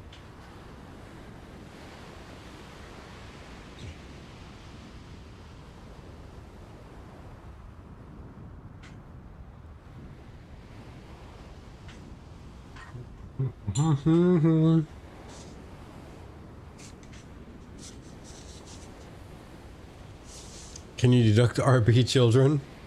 Nice. I like it. Security taxes for node police. Okay.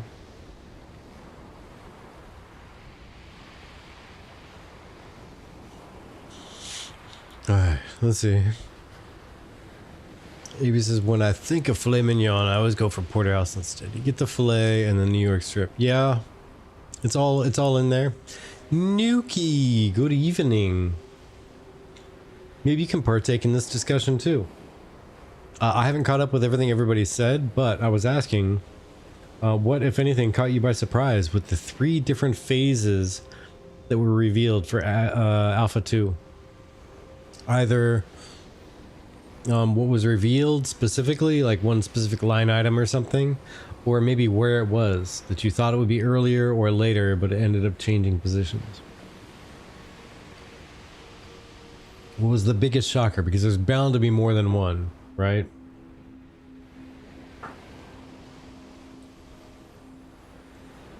Oh, see, Steph, you get in trouble for not saying filet mignon the first time. Oh, did you actually pronounce it mignon?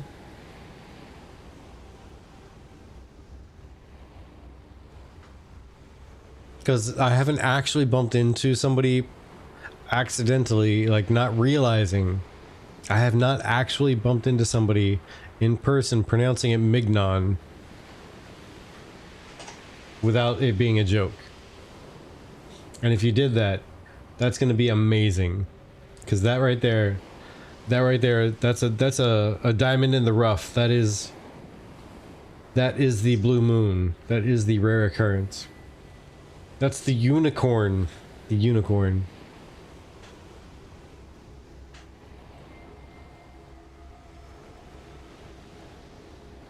Oh, whizzy, whizzy, whizzy.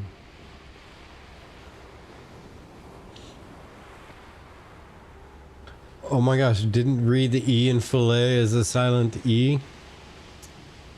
Filet. Or filet. Pronounce it as filet.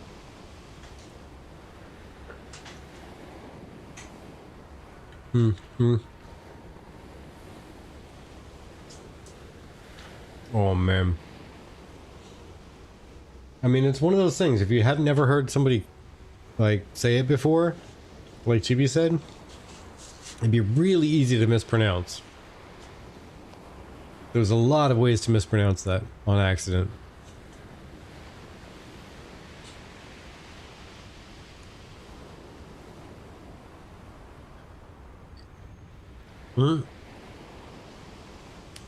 Wizzy ordered a porterhouse the time before.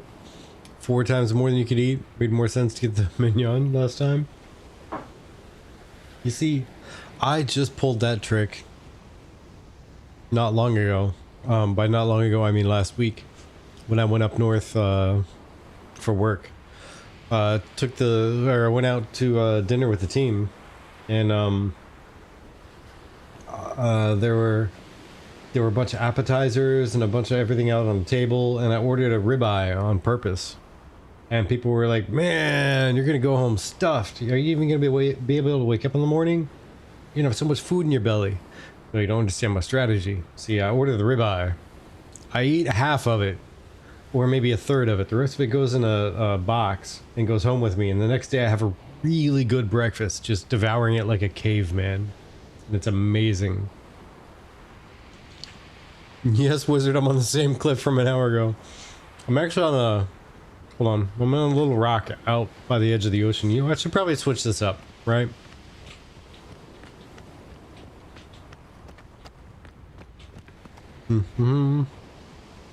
Alright. Chat, entertain me. Chat, entertain me. I need to fly. I need to fly. Alright. Let's see, where should I go? Oh, I missed your question earlier. It's not pronounced like it's spelled? No, I answered that one. Yes, I'm being a smartass. Alright, has anybody not played this game? I need somebody who has not played this game before to help me decide on where to go and park my character.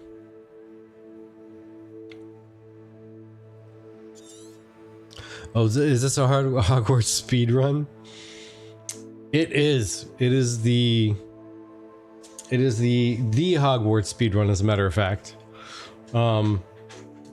It's also the worst Hogwarts speed run, as a matter of fact. I'm going for the Guinness Book of World Records worst Hogwarts speedrun ever. Of all time. Past, present, and future.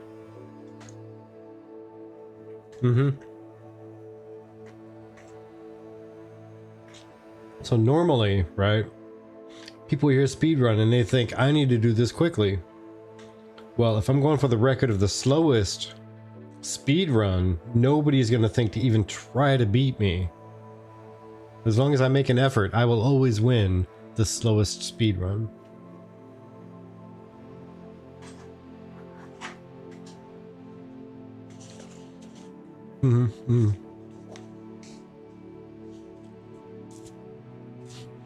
Oh, hey, Wizard, I moved. I'm good now. You know what, that being said,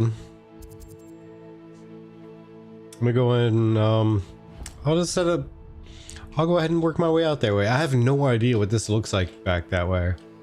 Watch, I'm gonna get halfway there and I'm gonna get shot out of the sky by a lightning bolt from something I don't even know. All I know is it's gonna slay me. I'm gonna die. It's gonna be terrible. Well, I'm on pace. Yes, absolutely. We were, Wizzy. I was actually legitimately tearing through this stuff for a minute there. I went and I was really slow at first because I was looking for every individual thing I could find along the way. I wouldn't move on to a new area until I gotten everything around me. And then, after a while, I realized that I was level 26, killing level 11 quests. And I figured I should probably move faster. The cocktail started playing instead? Well, you see, when people start talking ashes, see, I have this thing, right? If I'm talking to somebody, and they ask me to write something down, I will not write it down until they stop talking to me. And I can directly translate what they're saying into words on a paper as long as they don't want me to comprehend one thing and write something else. Oh, really? Okay, let me go this way. Jerk.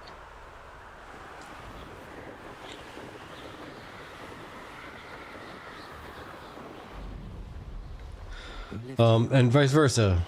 If they want me to, I don't know, read something but also hold the conversation, no, it's not gonna happen. I can't read or write and hold a conversation at the same time. It just doesn't happen.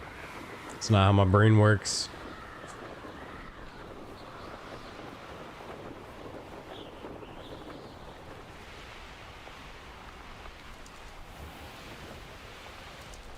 Swoosh. So yeah, when I get in here and people are like actually wanting to talk, I can't help but just stop playing and start talking. Oh, I'm being pushed downwards. I don't think I can just fly over this thing. I think maybe I have to... yep, nope. I think that means I might have to actually finish a story piece of the quest before I can go up. Okay, never mind. Alright, then I will go up here.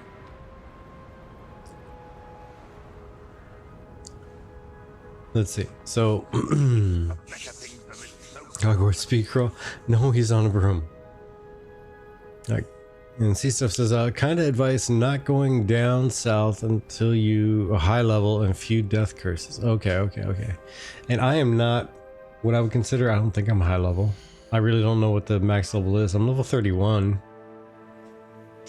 and I think that's not what you're looking for.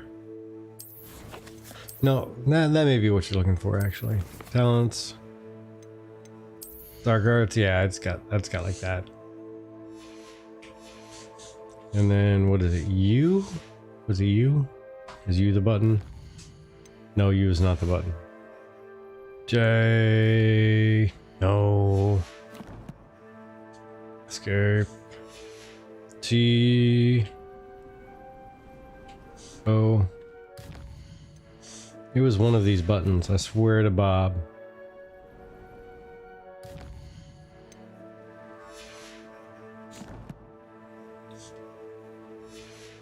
What's the button to look at your spell stuff?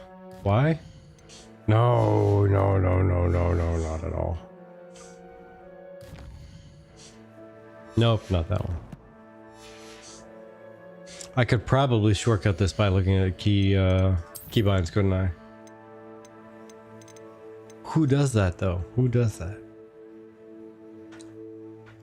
Spells and interactions. Interact, basic cast, heal, Revelio. Okay.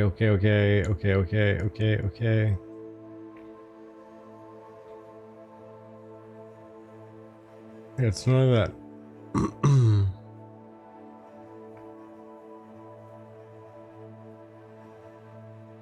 So it's been a minute, by the way, since I've last actually played this game. Doobie, Doobie doo. Things sound like thirsty. Hydrate. Oh my gosh. I have my actual water. Okay. Right here.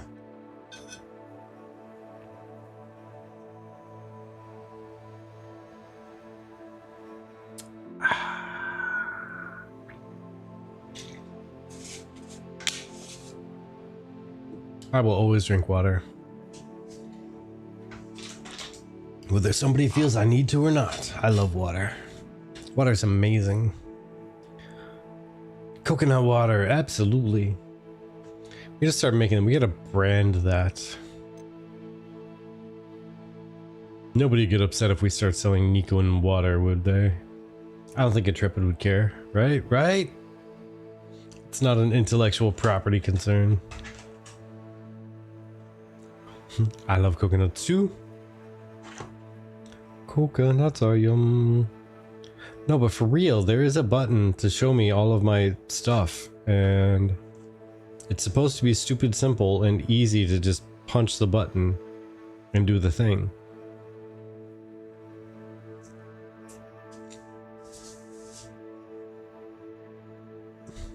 Aquafina? I dig it, Proctes. I dig it. Yeah, it's supposed to be an actual like easy to push button, and I forget what it was. It's not that. Okay, it's not that.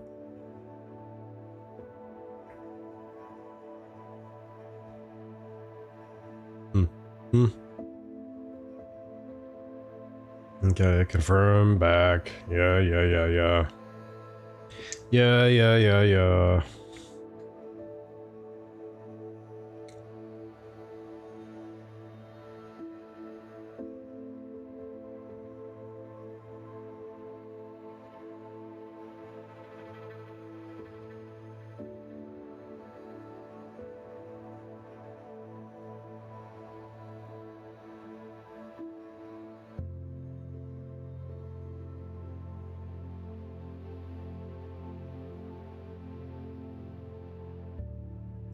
Last time we played this game was getting achievements on finding the map room in every wizard house. That's like 3 more plays through up until that point.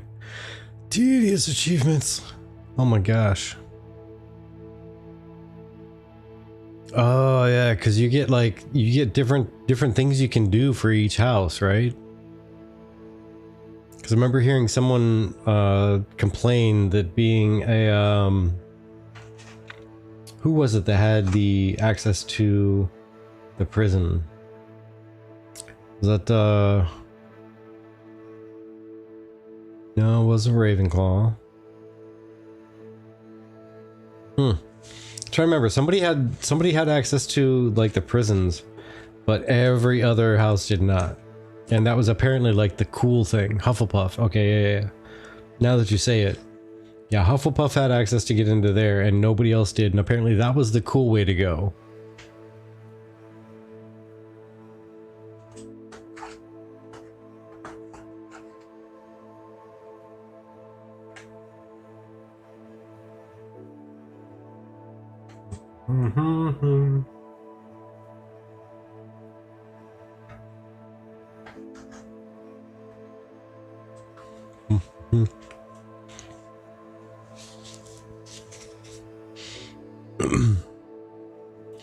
So the only time you ever tried to drink coconut water was directly out of a coconut.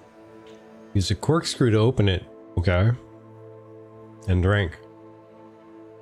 Luckily the inside was rotten. Fantastic.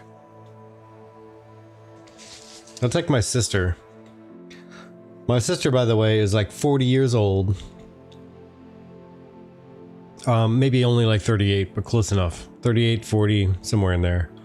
And she has not been able to drink any kind of milk type product, which yes, includes almond milk, includes soy milk, includes oat milk.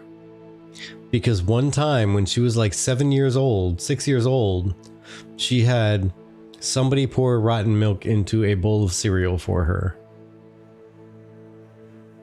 And so now literally almost 40 years later, she still cannot drink any milk-like product. Milk chocolate, different. That's chocolate. But if it pours like milk, it looks like milk, and it has milk in the name,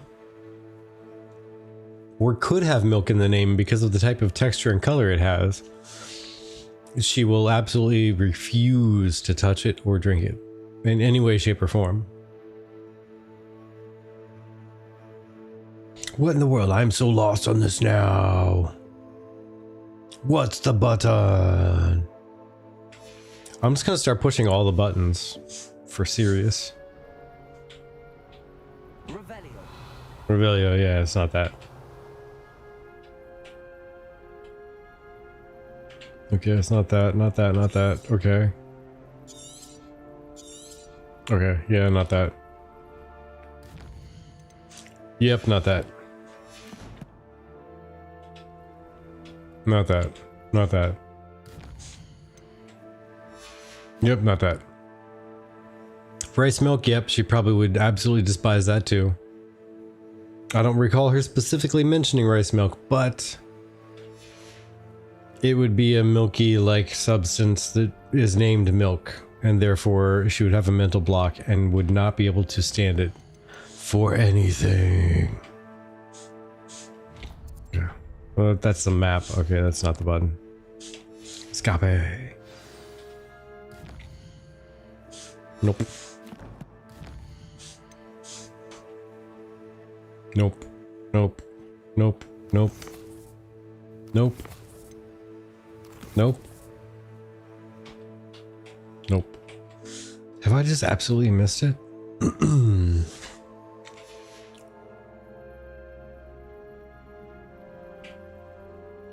gonna need to be on the ground. Let's see. Brown cows give the best chocolate milk. They do! That is 1000% true.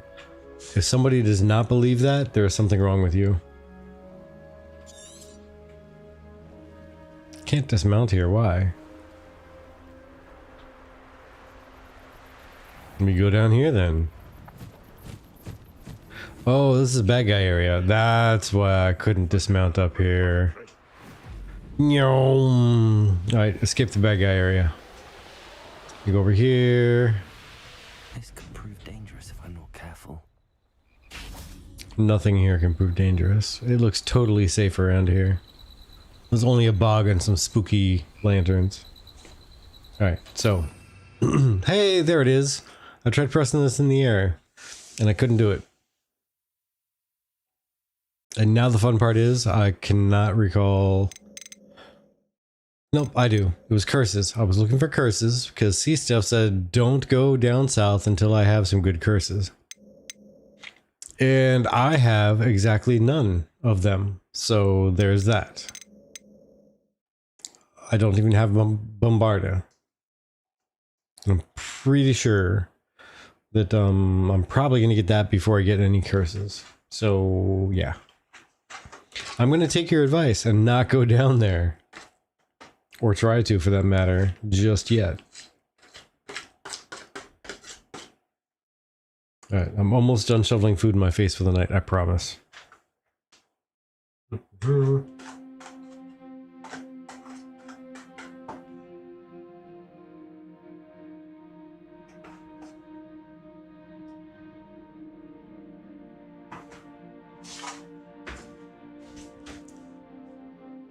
Your mom is similar, won't eat meat with bones in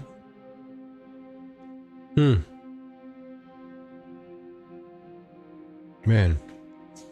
Can't drink chocolate milk because school gave you bad milk? Never wanted it ever again? Oreos with milk. You can do Oreos with milk, but you can't do chocolate milk? Man.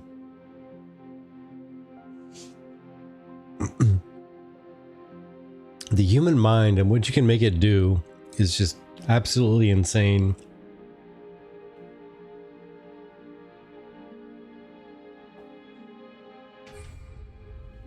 Like, there's so many things you can trick the human mind into.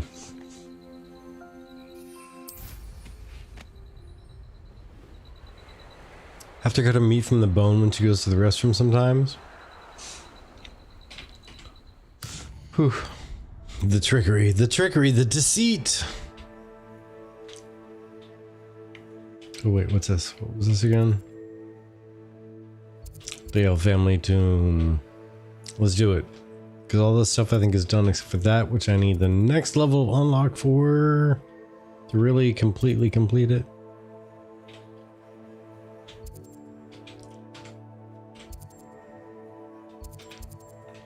Yeah, sure, let's do it.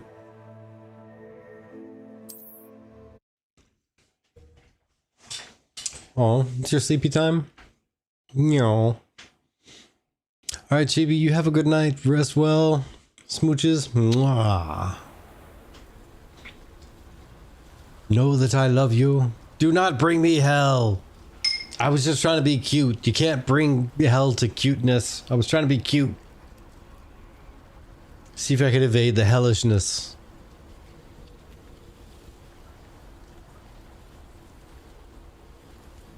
She fights dirty. You see this? You see this? I'm like trying to be nice and she's like, guys, make sure he dies. Make sure he falls off a cliff. Chase him into a running of the bulls. Meanwhile, innocent Virtek is like, sweet dreams. Rest well. The stairs all over again. It is, it is. Mm-hmm. It's got weird. We got lovey-dovey. Not so much lovey-dovey as much as, you know, good nighty night and stuff. Making excuses, Grumpy. You can choose to believe me or you can choose to not.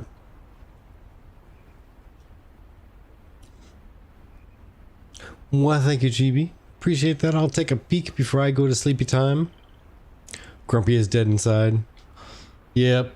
Yep. By the way, I mean, we know the undead. They feed off of chicken and brains. Chicken and human brains, that's it. They only have two modes. Chicken keeps them chill, and human brains just makes them go fucking bonkers. So...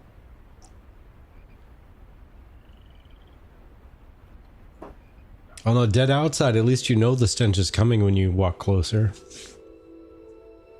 If they're dead inside, that stench just takes you by surprise. You think they look fine, but they don't smell fine in any way, shape, or form.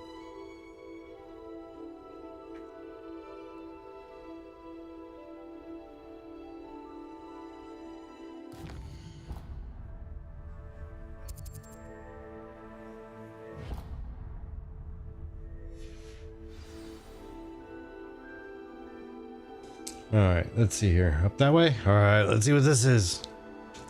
I don't even know. I don't even know if I've been up here. Technically, I had to be because there's... the map is uncleared, but I don't remember... oh, nope. Yeah, because I did that Merlin thing. So I had to have come up this direction, but... why did I not do this? Looks rather dark in there. Boink. Stopped me before. Landing zone available. Alright, let's come over here. Swoop. Gandork. What? What? This is effort, not ashes of creation. Defo, not ever. Okay. I was gonna say, well. In theory, ashes of creation is gonna be quite the large effort. But yeah, welcome on in, Gandork. Yeah, so this is a stream where I just like to chill. I've had 1.5 of these, and I've had some food, and I'm just chilling with people. I typically will pull up a game on our Mead Quest, and I will attempt to play the game. And if people distract me by having conversation, then the game does not get played. The challenge can be presented by checking us out on YouTube in the members only area at the end of the live stream. I always categorize these as members only. And if you were a member, you would see that most of these are me going finding something that looks cool like this, and I sit there for the next 2 hours while we talk Ashes of Creation. And this is the one thing you see, is this day-night cycle over and over. Will there be fog? I don't know. Will there not be fog? I don't know. We'll see. But either way, we're talking Ashes. But yeah, welcome in. I have also loved this game. I think I have 60 hours on my save, I think. Yeah, probably about 60 hours on the save. And yeah, I've gotten so many of the collectibles gathered. I've gotten so many of the random side quests gathered. But if you were to look at my main quest, I think I am, by the way, level like 32 or something in there. Hold on, if I hit escape, I think it shows it out here, right? Yeah, 31. But if we were to look at my quest, I guarantee you they're going to be like level 16 or something in there. 15. Oh, hey, there's a level 30. There's a level 11. Yeah, so I've been completing the random find things. I hunt around and I see cool stuff, and I need to find the cool stuff before I move 1 meter further in a certain direction that the quest wants me to go.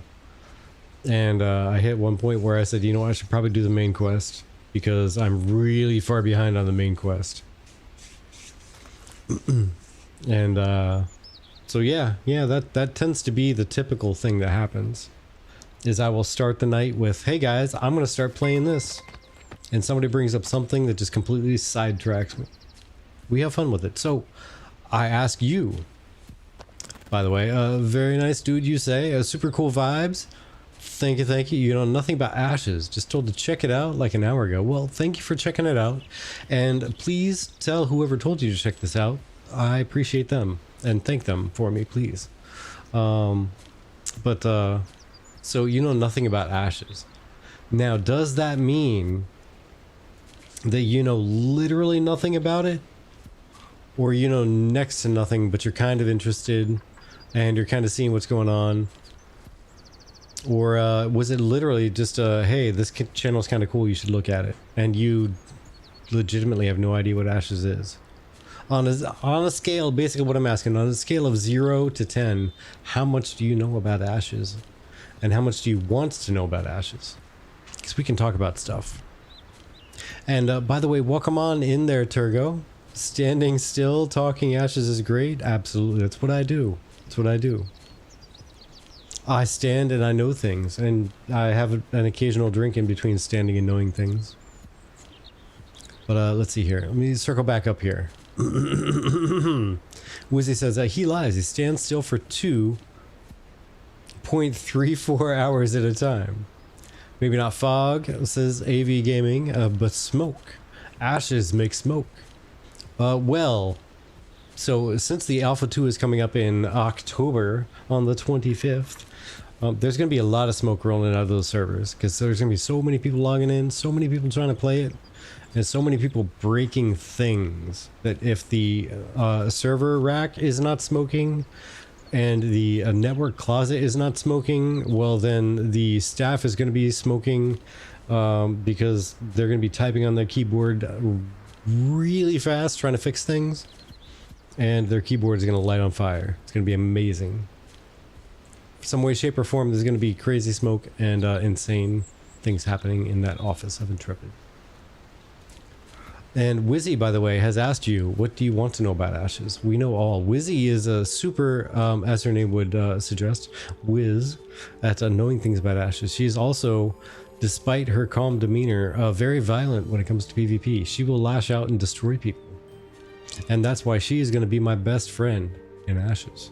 Well, second best friend. Sorry, Wizzy, but Z is far more vicious. You've got teeth, but she's got fangs, okay? Let's see. What's next here? What do we got? Love chatting Ashes. Typically do shows focused more on the community. It's true, it's true.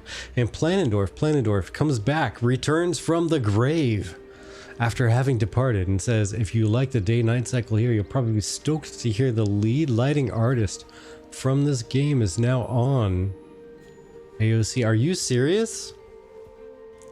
What? No. Okay, hold on. I'm gonna hit this button right here, and it is gonna cause some magical things to happen with some text on the screen. Everybody please read that. If you did not read it before, read it now.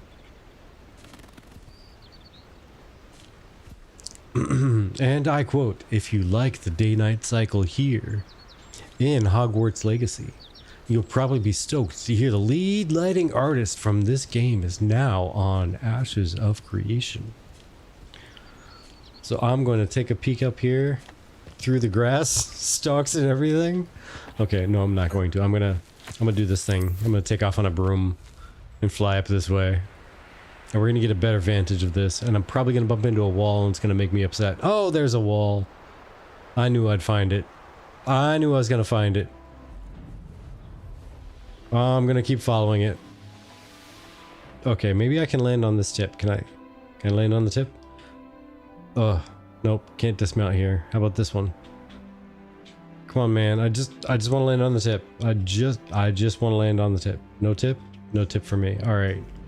We're going to find a really high vantage point, folks. We are.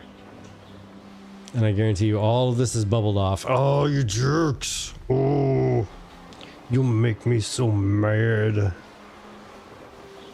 Oh, I can't even go that way. Oh, crikey. Crikey. All right, let's go this way. Where is the highest point that I can think of? It's, oh, well, it keeps shoving me down, so it's not here. All right, we're gonna try this hilltop over here. But in the main, oh, don't send me down further. If it sends me down, that's not me. That's the game. I want to go higher. It keeps shoving me down. This game, the man always trying to keep me down. It's the system, I tell you. System's rigged. System's rigged to keep the common magician down. It's terrible. Can I land here? No, I can't. Come on, man.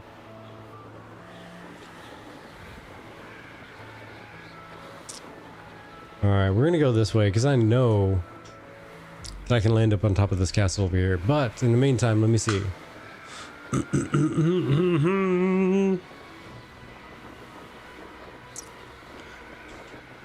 Let me scroll down some of this chat. Keep on going there.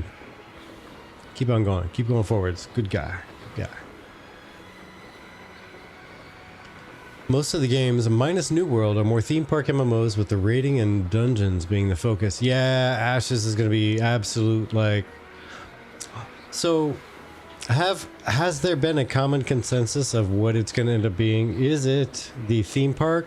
Or the theme box? Or is it the sand park? Has there been a consensus? Have I missed that? Have we reached an exact definition on which way we're going to go with this? Oh, I can't park up here. Okay. How about over here? Can I do this?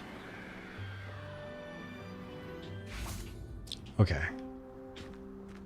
Fair. Okay, we're gonna jump up. Nope. Oh, we're not gonna jump up. I can't jump. Alright, this guy's gonna hang out right here, and we're gonna look at the skybox here in a minute. Or 12. In the meantime, I'm gonna make sure that I caught up on chat here. New World is viewed as Ash's mobile. Yeah. You could say that. I know that I heard some things about New World and how it functions. I have not played it myself. Yeah, I heard they sniped some things from Ashes. But, you know, I would never claim that out loud for sure. Mainly because I honestly don't know. I haven't played it, so I don't know. So you love HL? So do I, sir. So do I. One of these days, I'm going to finish this game.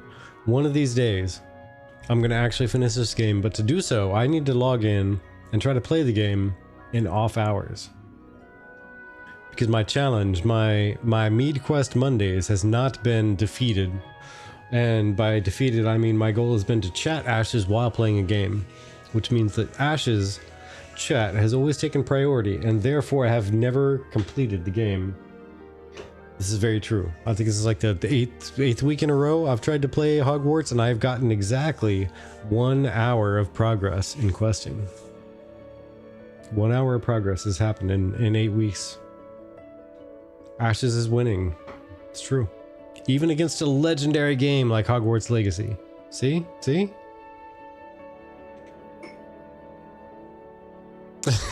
Yeah, Galwood has it. Galwood has it. Alright, so, but let me rewind before I read Galwood's quote there. So will be with a question mark. So it's not even out yet. By the way, I know I just got here, but it's already time for me to hit the hay. Oh, Gandork. Well, thank you for stopping by. I do believe I saw you follow earlier, which means I need to thank you, by the way, for following, for joining us, even stopping by and saying hi, and contributing to conversation. Your time, as I tell everybody at the end of the stream, is the most valuable thing you can possibly give us. So thank you so much for stopping by and saying hello. You spent your time here. We could not give refunds if we wanted to. So we're not gonna. No refunds. Just that's it. No refunds. So I hope your time was worth it. Either way, you have a good night and a good rest. We'll catch you around next time. Nice. Nice. Well, appreciate that. That's what we try and do. We try and be a little chill. Just relax. Normally there's also a much cuter person than me here. Her name is Chibi. That is my wifey, and she's adorable. And if she's not in the sleepy bedtime right now, she's probably on her way. But you'll see her here, if I could speak properly, more often on Tuesdays and Fridays. But either way, for right now, rest well, and we'll catch you around next time.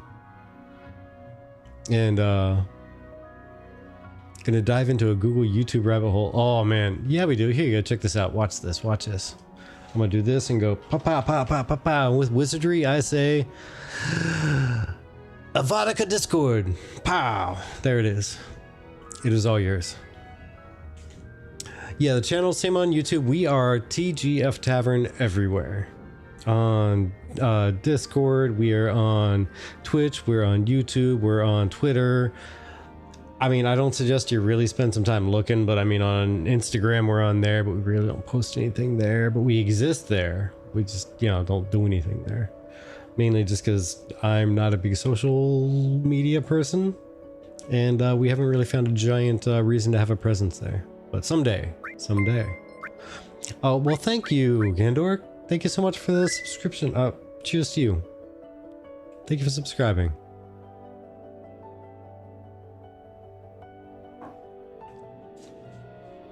Well, as you are on your way of learning about Ashes, we welcome you to the community and hope you have a splendiferous time here. Please do stop by every once in a while and say hello. Yeah, definitely. Wizzy is giving you some really good advice here. Check out Copium Clinic. Amazing YouTube videos. Loreforge will give you some really great deep conversation. They go deep on lore, as the name would suggest. They're really great people. Really awesome people. So please check them out. Ashes will be Care Bearish. I mean, somewhat. All right, everybody, let's let Gandork take off. You rest well. Thanks again for hanging out here. The 17th time trying to take off. Let's see if Gandorf can make it out the door this time. All right, but yeah, Turgo, how are you doing tonight, by the way? Are you ready for the 25th? Are you ready? The 25th of, it doesn't even matter, just the 25th, because you'll know when it's that 25th. You'll know. You'll know. The power will coalesce, and you'll feel it growing. Yeah. Heck yeah. You know, you Shadow, you. So, real quick, before I embarrass myself, is it Yusha Odo, or is it Yushaudo? how does one pronounce the name? But either way, yeah, Instagram could be behind the scenes. But see, we're trying to also think of like behind the scenes, because we have. So we're terrible at this. We've been doing this a thing since 2018. We've been doing the Twitch stream thing, but we are absolutely horrendous with trying to sell ourselves and trying to actually make like a couple dollars.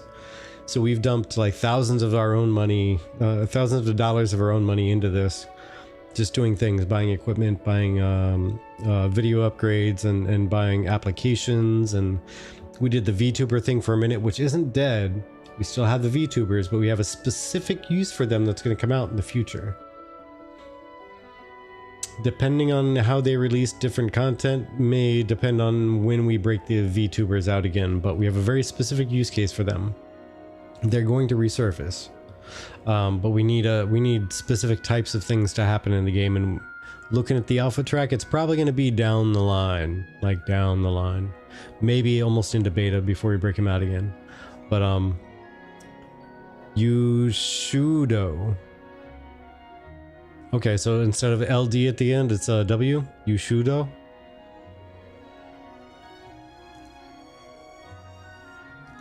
Yeah, Turgo, you might remember the VTubers. They were really fun. I loved having those little buggers out. I enjoyed the bejeebus out of them, but they didn't really catch on so much, so we kind of put them on the back shelf. But we were practicing. We got some practice with tuning them. We got some practice with ordering different costumes for them, and so yeah, we're gonna bring them out later. We have a use for them, but yeah.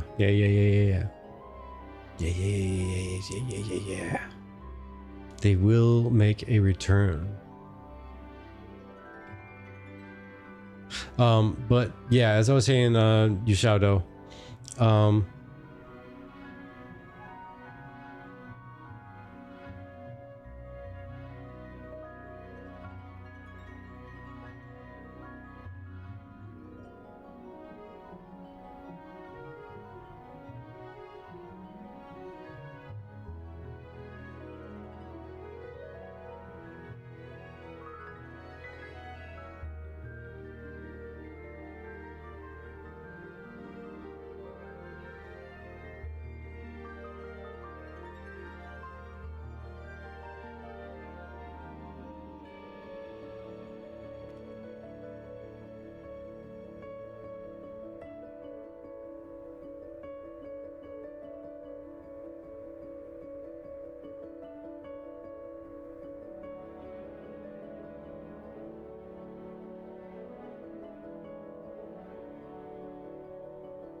hello, can you hear me now? Oh yeah, there we go. Okay, so for some random reason or another, ooh, wow, bear with me while I adjust my audio, because that just started doing crazy stuff. Bear with me. I'm gonna mute everything and balance the audio one more time.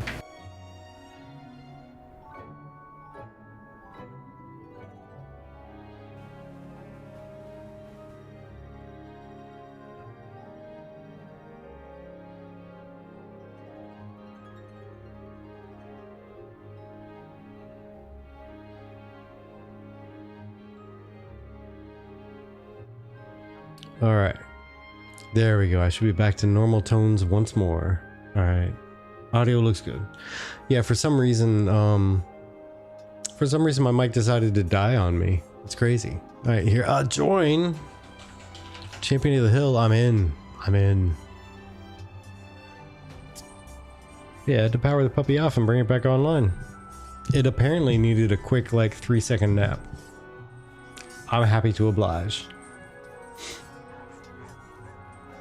But before the audio crashed, let's see here.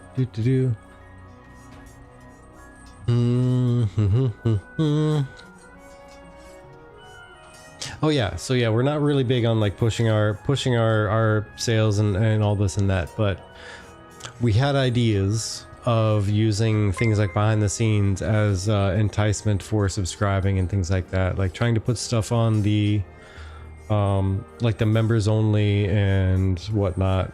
So we'll see how that goes, because it'd be nice to start pulling in a couple dollars, not necessarily to make us rich, but we just held, about a month ago, we finished a contest. We actually challenged anybody in the community to make an advertisement for the, who won? Gallwood is the new champion of the hill using the teapot. Gallwood, congratulations, you have dethroned the donut. And specifically with the most recent champion, you have dethroned the donut wielded by Wizzy McNasty. So, congratulations. You and your teapot armor are the champions. But yeah, like I was saying, the advertisements we had people run, the only way we were able to do that is we had taken basically everything that we had as far as earnings, we took that and dumped it into prize money. And that's kind of what we want to do. Like, we want to have most of the money incoming turning into something that we put back out into the community. So by all means, please feel free to dig up our YouTube videos, check out the the Ashes of Creation Alpha 2 ads. Some of them are rather silly. One of them specifically was very silly and people loved it, but there were a couple that were very epic. They were amazing. But they were all community voted as far as how they ranked them and who won the prize monies and such like that. And yeah, Planetdorf, weren't they badass? Oh man, like 2 of them came from Dunehold. That's what kills me. Like 2 of them came out of Dunehold. That's really cool. But yeah, it's yeah, Zillion's. I can't even like at all. I can't even so much I'm odd.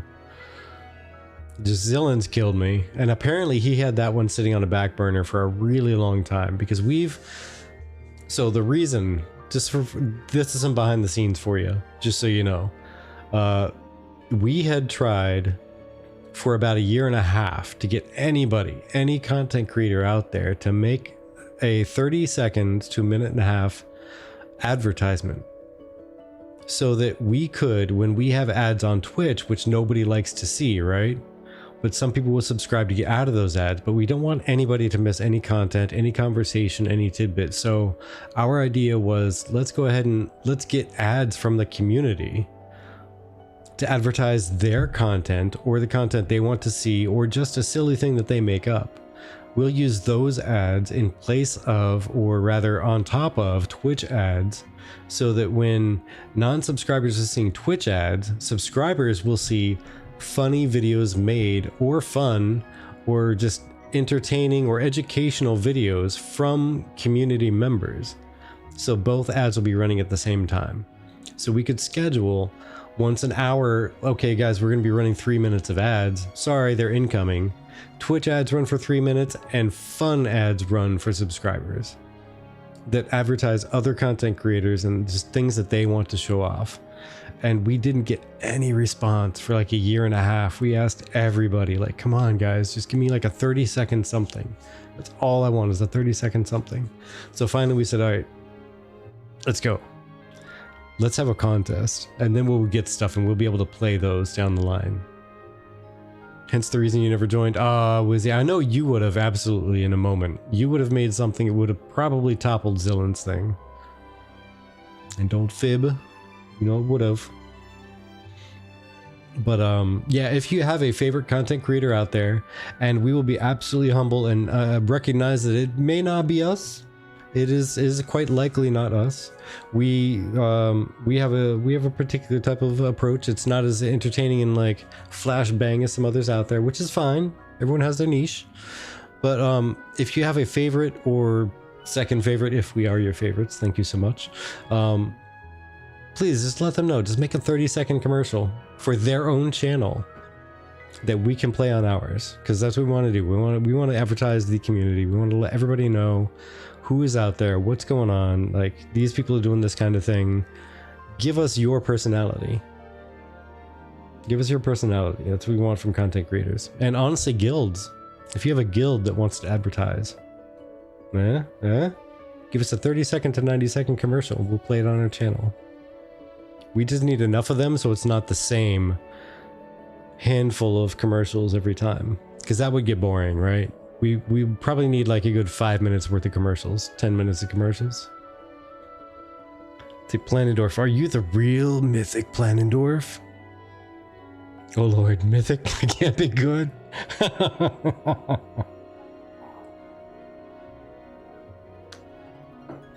This is the Planendorf. The cleric dwarf, indeed. Or Planen cleric. Nope, it was a cleric primary, so cleric dwarf. That's right. I had it right the first time.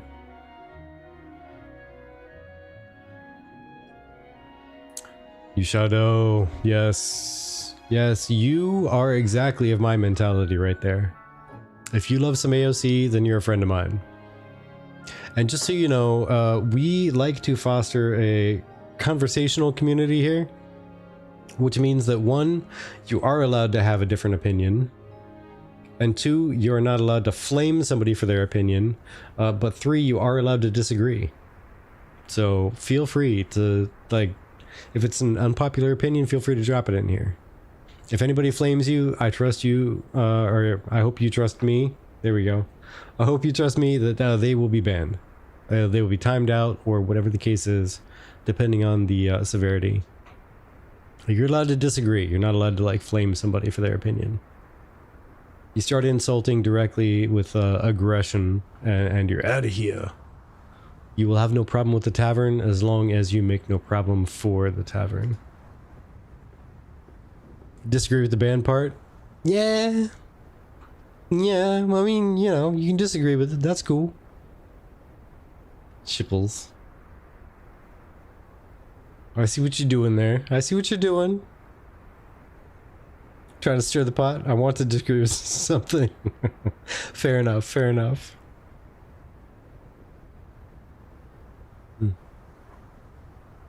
Hey, well, I'll tell you what, Shipples, let's say that this skybox looks terrible. You're totally allowed to disagree with that as loudly as you want, because the skybox actually looks good. AOC need to bring out the subclass thing already. Yes, Twigette? Twigette? Okay, so speaking of how to pronounce names, are you a Twigette? Like a twig, but female? Like a female twig? Twigette? Twigetti? Like spaghetti, but different? Not to make fun of the name, I'm just literally trying to figure out how to pronounce it. I just went through this with Yushado like 10 minutes ago. Twigette. Okay. There we go. Yes, they do Twigette. Oh my gosh. The secondary archetype is something that we've been foaming at the mouth for that for so long. Because I didn't play, what was it, Arcage? That had the, like the 3-class combination that I keep hearing about. Chibi and I, neither one of us played that, so we have no idea what that's all about. But if you can combine 3 classes, that's got to be insane. Like bananas. Uh-oh. Oh no. Planendorf just went nuclear about something. Okay, so I need to rewind here. Okay. Okay, let me first get us a really good view of the night sky here. Cool. Wow, there we go. And I need to rewind chat. So we've got Planendorf, mythic boss, probably drops loot, get 'em! So community pinata equals Planendorf, yes, Wizzy, exactly. And Planendorf Godwood, I would love to have a Duel the Devs event in A2 where we have just like the most insane loot that will drop if you kill us. Holy crap. So now I see why you just went and your text exploded for the title of Devastator. Okay, yeah, that's actually pretty amazing. That's actually pretty amazing. I actually really like that. You know, Marvel Rivals, if you hadn't heard of it. They just did a beta, but in their alpha, they had a thing where they gave out, because it's basically Overwatch, right? It's Overwatch in the Marvel Universe. And what they gave out in alpha is if you ended up landing in a game with a dev and you beat that team, then you got a specific spray.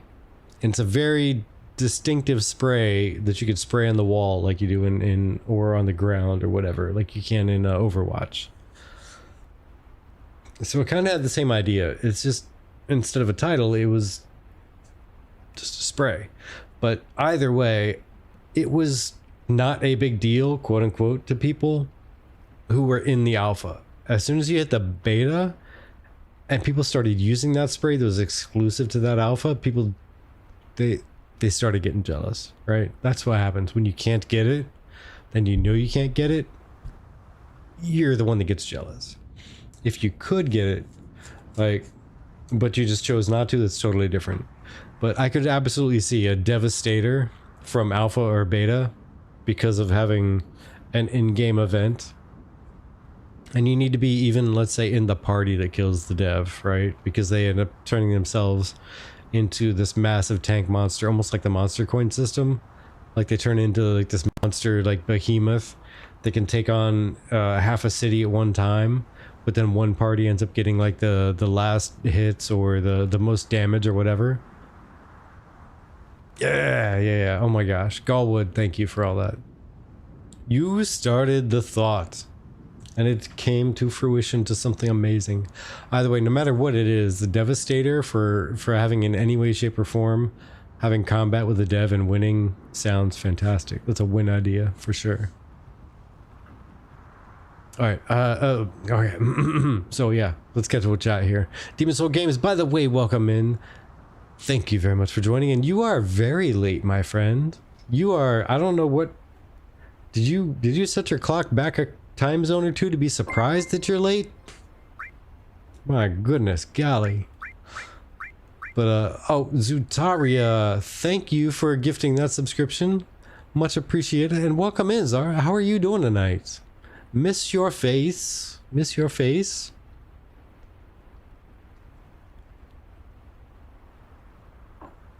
I mean, that's fair enough, Demon Soul. You have a lot of stuff going on, too. That's fair, that's fair. But let me catch up. I see you chatting there, Zara. Bear with me, because I was just about to scroll up and do a little quick catch up on chat here. See Steph. Can I do a strike? Picket signs for those who choose a Hobbit race as their first in ashes. I mean, you can picket, but you're most likely going to get more attention by just playing a taller race for the moment. Know what I mean? Taller race or no race, am I right? Am I right? And let's see. Thanks for the tip, Planendorf. Senor Pinata. And AV Gaming made me think of the Violator from the Spawn comics. Oh my gosh. Why'd you have to bring up Spawn? Holy crap, I missed that comic. I missed that. I hate to say it, I miss like the show, the movies, like whatever it was. I remember that I watching it and it was kind of not the greatest animation when looking at it through a lens of now these days, but it was really great at the time. It was amazing. But that was one of my favorite comic series. It was probably, I'd say it's like my number 5. To throw it in a quick number real quick. It was like my number 5. And let's see, gasp, says Demon Soul, I'm late. And that's where we bring us up to current. Heard there's a really cool game that just dropped some cool news. Yeah. So the first descendant is getting another hero. Yep. They've got a whole new character coming up here soon. No, that's not the news. Well, nor the game you're talking about. Yeah. So Alpha 2. The very first portion of it, which is going to be weekend testing, Friday through Sunday, is starting in October 25th, which we, as the Golden Feather, we are starting a 24-hour charity stream on the 26th. That details to be finalized soon, but we're going to assume about noon. ish on the 26th until noon ish on the 27th. And we're going to be, oh yeah, we're doing a charity stream, Wizzy, every year. Usually we try and catch the, you know, a couple days before Ashes does theirs. Well, you know what's really fun, Wizzy, is you could totally join us for part of ours. That way you could say that you took part in a 24-hour charity stream without doing an entire 24-hour charity stream. Because we're going to be doing things in little blocks. It's going to be like 2 or 3 blocks or something like that, or 2 to 3 hours, and then like a 1 hour. And we're going to be doing stuff that chat wants to see. We're going to be doing stuff that we want to do. All right, let's see. So totally random, but Virtek, is that the default field of view on? That's a really good question, actually, Planendorf. I usually set everything as large as I can in the game because I have the ultra wide. So let me check for you actually right now, because now I'm curious if it was or was not. Boink. Was there a field of view? Yeah, plus 20%. So it was probably like a 90 and now it's like a 110 or something like that. Or it was a 100 and now it's a 120 is what it typically ends up coming out to be. All right, so I take this down to a 0. What's it look like here?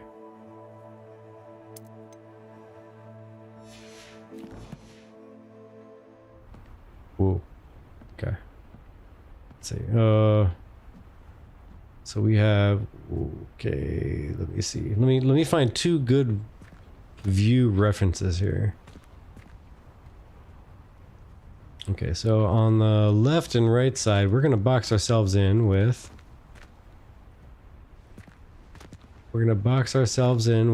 tip of the tower and nope, I can't do it. Nope, I can just barely. Okay, so we can barely see in the corners a tower on the left and a pinnacle of a tower on, or a tower on the right and a pinnacle of a tower on the left. That's what we're doing, and they're about equal distant, right?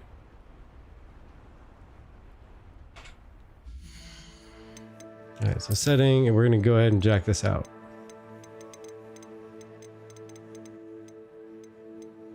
Field of view, all the way up.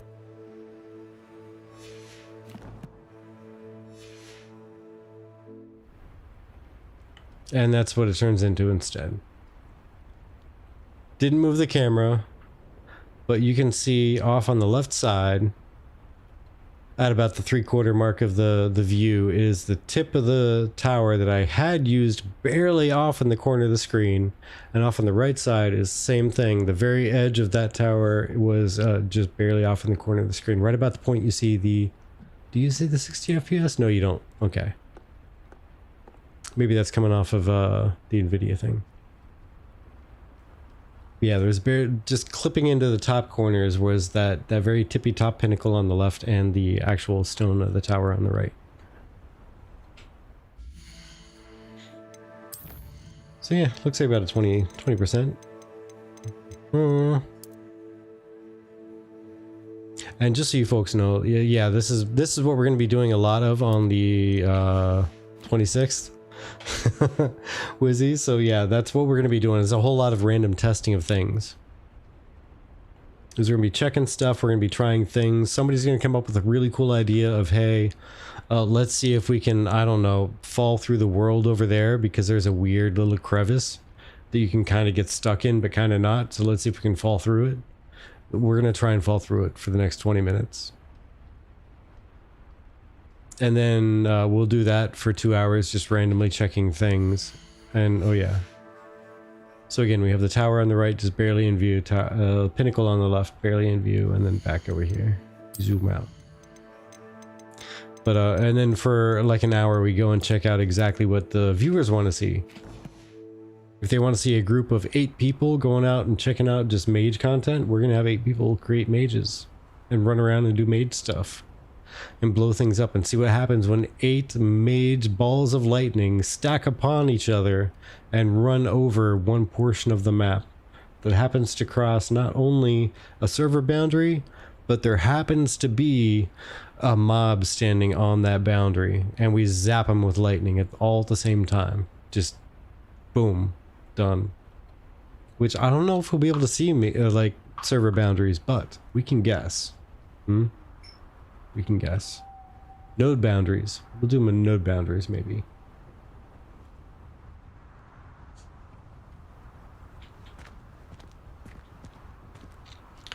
What's the most degen 8-person stack? Oh my gosh. For PvP or PvE?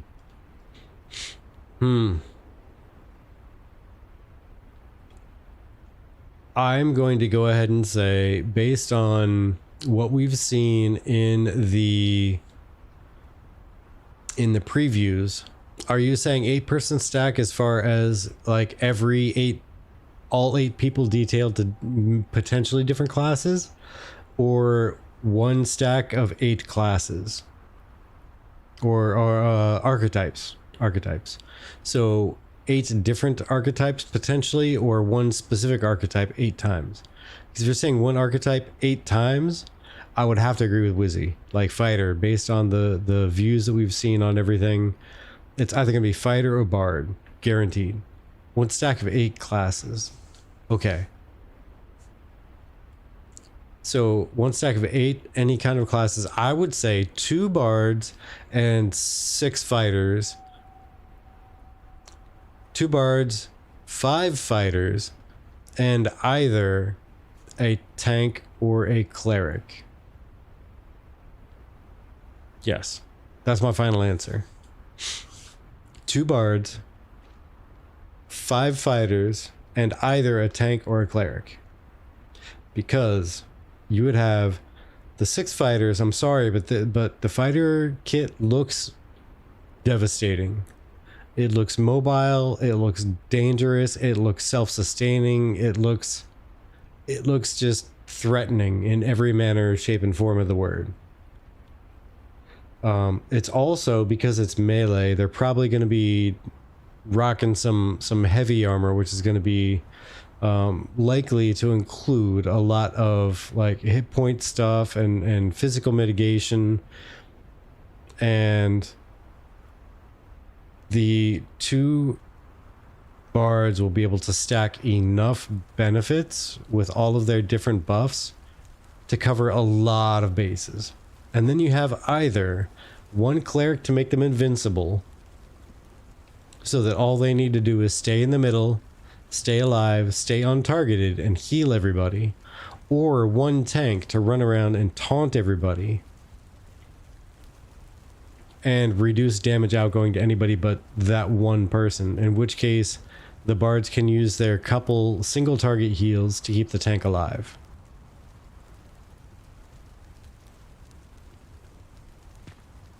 Yeah, those are my two variants, really. 2 bards. If I had to come up with like an 8-person stack, that would be it. And keep in mind, I'm keying on your word degenerate.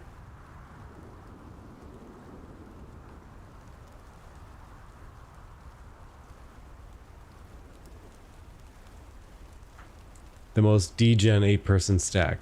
So not really concerned about longevity, not really concerned about solving the most puzzles, not really concerned about the most balance to make certain that you can overcome any adversity, but just the most absolute degen, like face roll, push forward, destroy everything in your path, and like ape it out. Yeah, like the ape team. That's it. It's 2 bards, 5 fighters, and a tank or cleric. No mage AoE. Man, you don't need mage AoE if you have 6 fighters going ham with their absolute bananas stuff that could be unpredictable. If you have 5 fighters that can dash out, that one skill that Steven showed off, where, and I forget the names because I'm not a big fighter person, so I didn't really pay too much attention to the names and everything.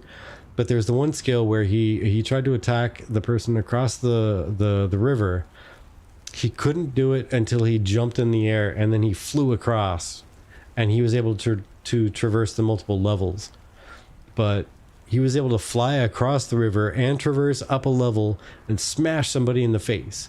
If you have 5 fighters that can do that, and you're a mage outside of that group going, I'm going to cast my lightning, and you have one fighter that just flies across the battlefield and smashes you in the face with a sword, what are you going to do about it? What are you going to do about that? It's going to be insane. Let alone 5 of those just going randomly about their own way. And you know what? There's 2 different bards to cover a large portion of that field when it comes to AoE healing.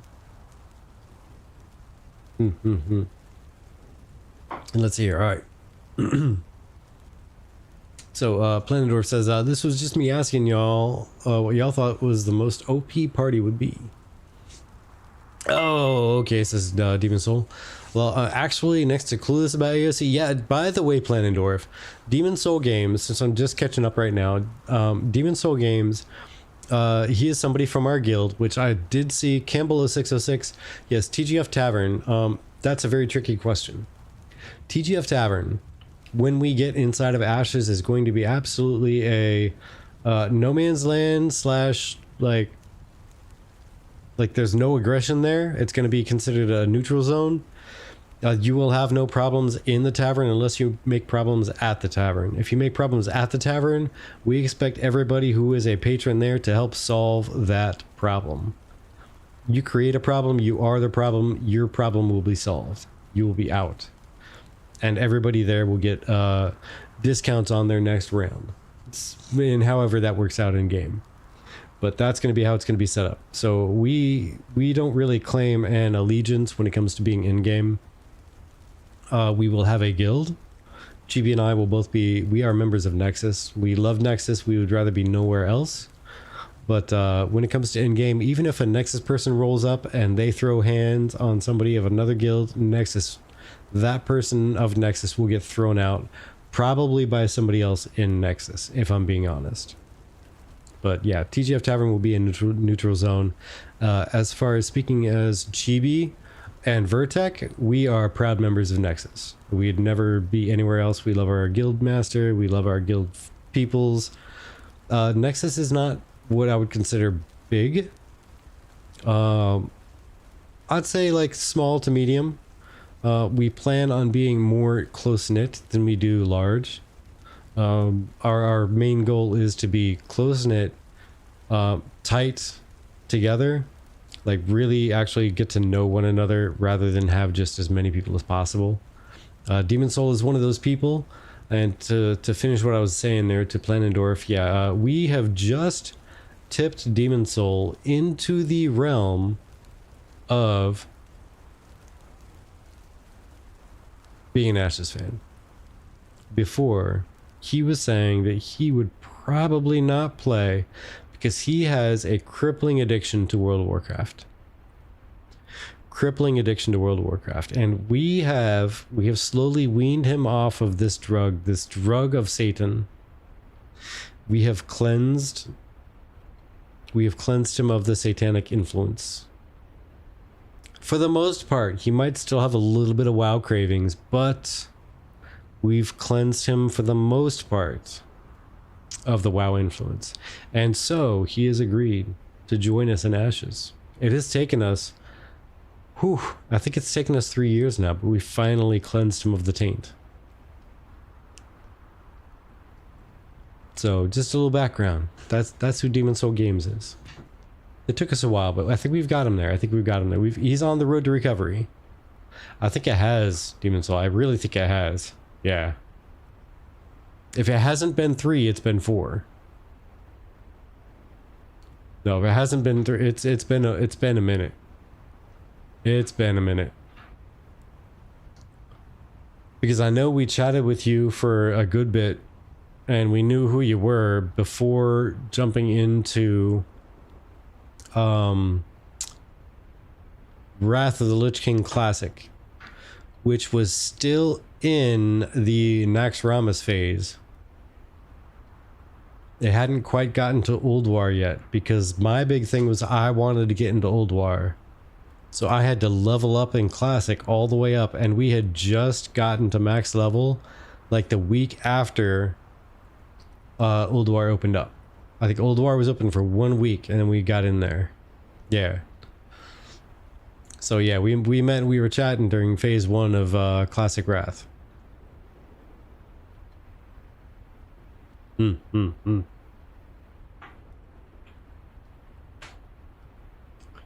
hold on, let me scroll up here.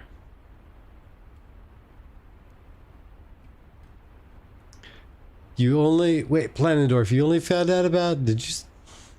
Am I reading this series of words correctly? You only found out about ashes a year ago? Is that right? A bit over a year ago?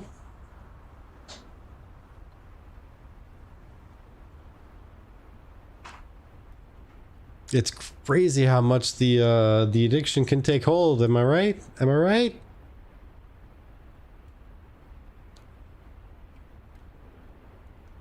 All right, let's see here. All right, okay, so okay, actually clueless about AOC, just curious. Okay, sorry, I'm catching up on chat, everybody. Just so you know, if you aren't here normally, you may or may not know. But I start talking to myself, trying to make sure I catch up, because I try not to miss anything. It's not, I'm not always perfect with it, but I try. Yeah, so Campbell, yeah, we are already part of a guild. Yeah. Wookie Ashes. And hello, by the way, there, Wookie Ashes. Welcome to the TGF Tavern. Hope you enjoy your stay. Grab a pint and a plate. Sit on down. Join the conversation. Say Dread's Fighter gives me PTSD. Yes, Planendorf. Dread. Oh my gosh, Dread. Not a fan of Dread. He was the one that would scare me.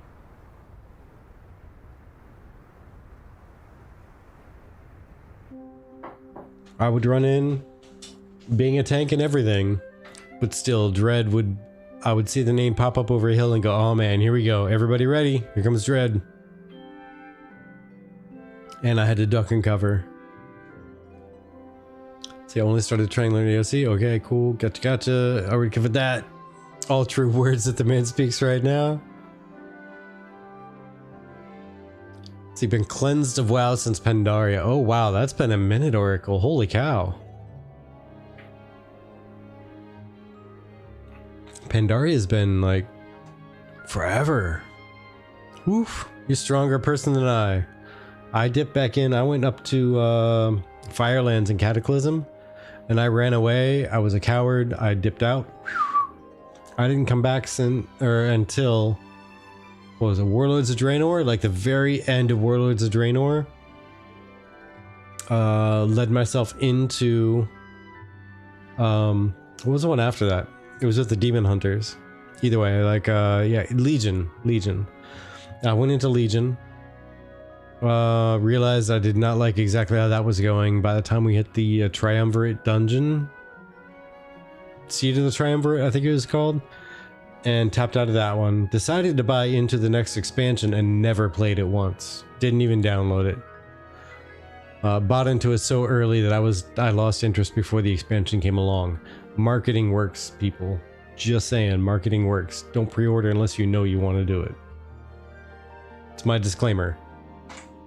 And yes, that includes Ashes. And if you don't know that you want to do Ashes, don't pre-purchase. There's going to be plenty of time to watch stuff. Plenty of time to see what's coming out. Plenty of time to see how the game looks, how it might play. You have time. Slow your roll. You're not going to miss anything. From this point forward, you're not missing anything. Everything starting in October will be on a video somewhere. So you won't miss it. You just may not be the one playing it. So slow your roll. Make sure you're sure you want to get in. And then dive in with us and say hello.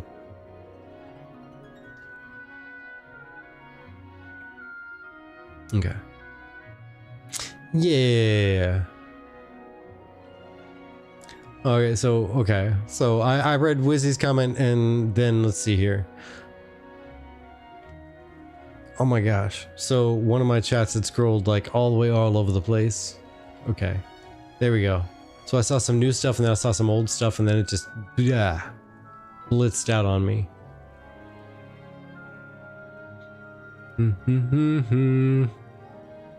Yeah, I was doing P1. Okay, cool. So yeah, Planador says, I've only been with the company for about a year. Last traditional MMO was Guild Wars 2. Kind of gave up on the genre after that. Didn't quite do it for me.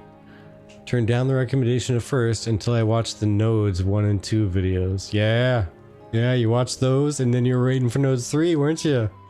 You're still waiting on Nodes 3. Yeah. Nodes 3 became a meme for a long time.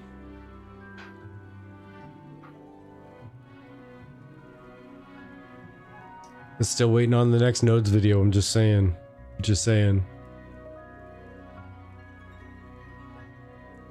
Yeah, the Nodes thing. And that's why, I'm not sure if you were here, Planendorf, but earlier I'd asked somebody, I said, hey, so besides Nodes, because the world interacting with what you choose to do rather than you choosing how the world reacts because you choose to do a certain thing is totally different. And just because you want to do a thing in a certain area because it looks cool, or it has the best fish, or it has the whatever armor drops you want, or any reason you decide to spend more time in one area, that's going to decide where the next city is built. And that to me is fucking incredible. Like, the players aren't deciding by vote or by decision of saying this is where I want insert whatever. They're deciding by saying I really like doing this thing here. They do that thing there enough and a city sprouts out of nothingness. And that, I think, is really fucking cool.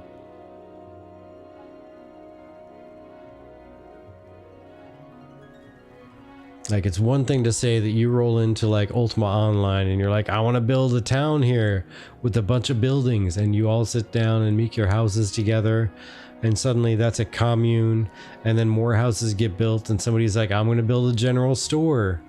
And so they build a general store with a bunch of little NPCs, and suddenly you have a town, quote fingers, you have a town. But it's another to be like, I just want to chop wood, man. Oh yeah, well that's cool. I just want to fish. Yeah, well I just want to hunt, I don't know, deer. All right, cool. Well, hey, now there's a camp here, so I'm going to sell all my goods here, and I'm going to keep doing the same thing in the same spot.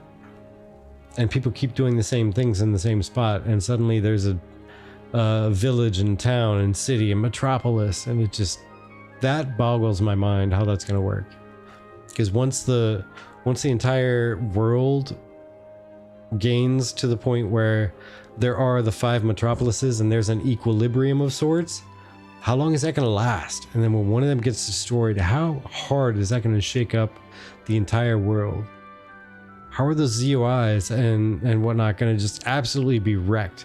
Dropped down to like confusion levels that nobody has known in an MMO before. The first time it happens on a server after everything's built up to the top, the first time it happens, confusion is going to just rack 1/5 of the server. Like, what the F is going on? What do we do? What happens now?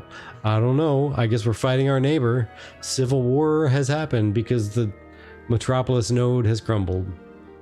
Woe is me. And it's going to be absolute chaos for a couple months. And it's going to be insane to document and watch that whole thing can happen. Just unfold. It's going to be bananas.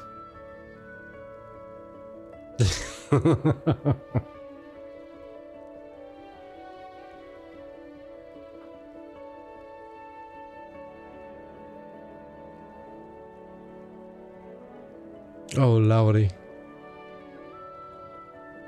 Grumpy guy over here waiting for good CPU. Need to upgrade. Your potatoes in bad shape. Do it. I'm just saying, Micro Center, man. Whatever you think of building your own PC and how much cheaper it used to be, by the research that I've done in the past 2 years, just buy a pre-built from Micro Center and call it a day, man. Just save yourself some time and aggravation. And money, by the way. It costs legitimately $1,000 cheaper to buy a pre-built from Micro Center than it did to build the exact same PC from parts off of the cheapest places I could find them. So there's that. All right. So let's see here. Oh. So let me guess, if I wanted to know about what nodes really are and do, then I need to go see those videos. Well, yes and no. I assume there is essentially the same thing as servers shards, but sounds like it's not how it is. Yeah, let's see. Planador says TLDR, they're player-run developed cities, but they've got a lot more to that, or than that. So the players don't have to be super like min-maxing type players to meaningfully contribute. I mean, yeah. So it's basically like, so Demon Soul, imagine you have a character, right? Your character gains experience when you do something. Now imagine if your character, when you did something, you gained 100 experience. Well, also, the exact spot that you're standing on a map, you look down at your feet, and right below your feet, you see the grass go, hee hee, as a little 100 tickles up above a piece of grass, because it gained 100 experience at the exact same time you gained 100 experience. And then you go and you slap another bear or another minotaur, and they fall over and you go, eh, and you gain another 200 experience. And the ground, you look down at it and it goes tee hee, and the ground gains 200 experience. Well, that's a node leveling up at the same time you are. Now everybody, if you have 1,000 players across a map, and in the same area you have 20 players right near you that are leveling up, they're all giving experience to the ground right below them. You love the explanation? No, I thank you. Why thank you, Wizzy? Why thank you? So you have 20 players that are giving experience to the land itself, mind you.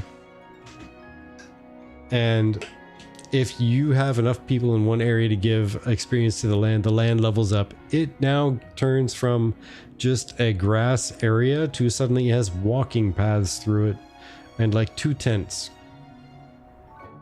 And enough experience more in that one little area, and it's going to gain the walking paths are going to turn into cart paths, and get a couple extra tents and a little campfire over here, and some people hanging out like trying to sell you rocks or something, and it's going to grow little by little until there's a giant metropolis.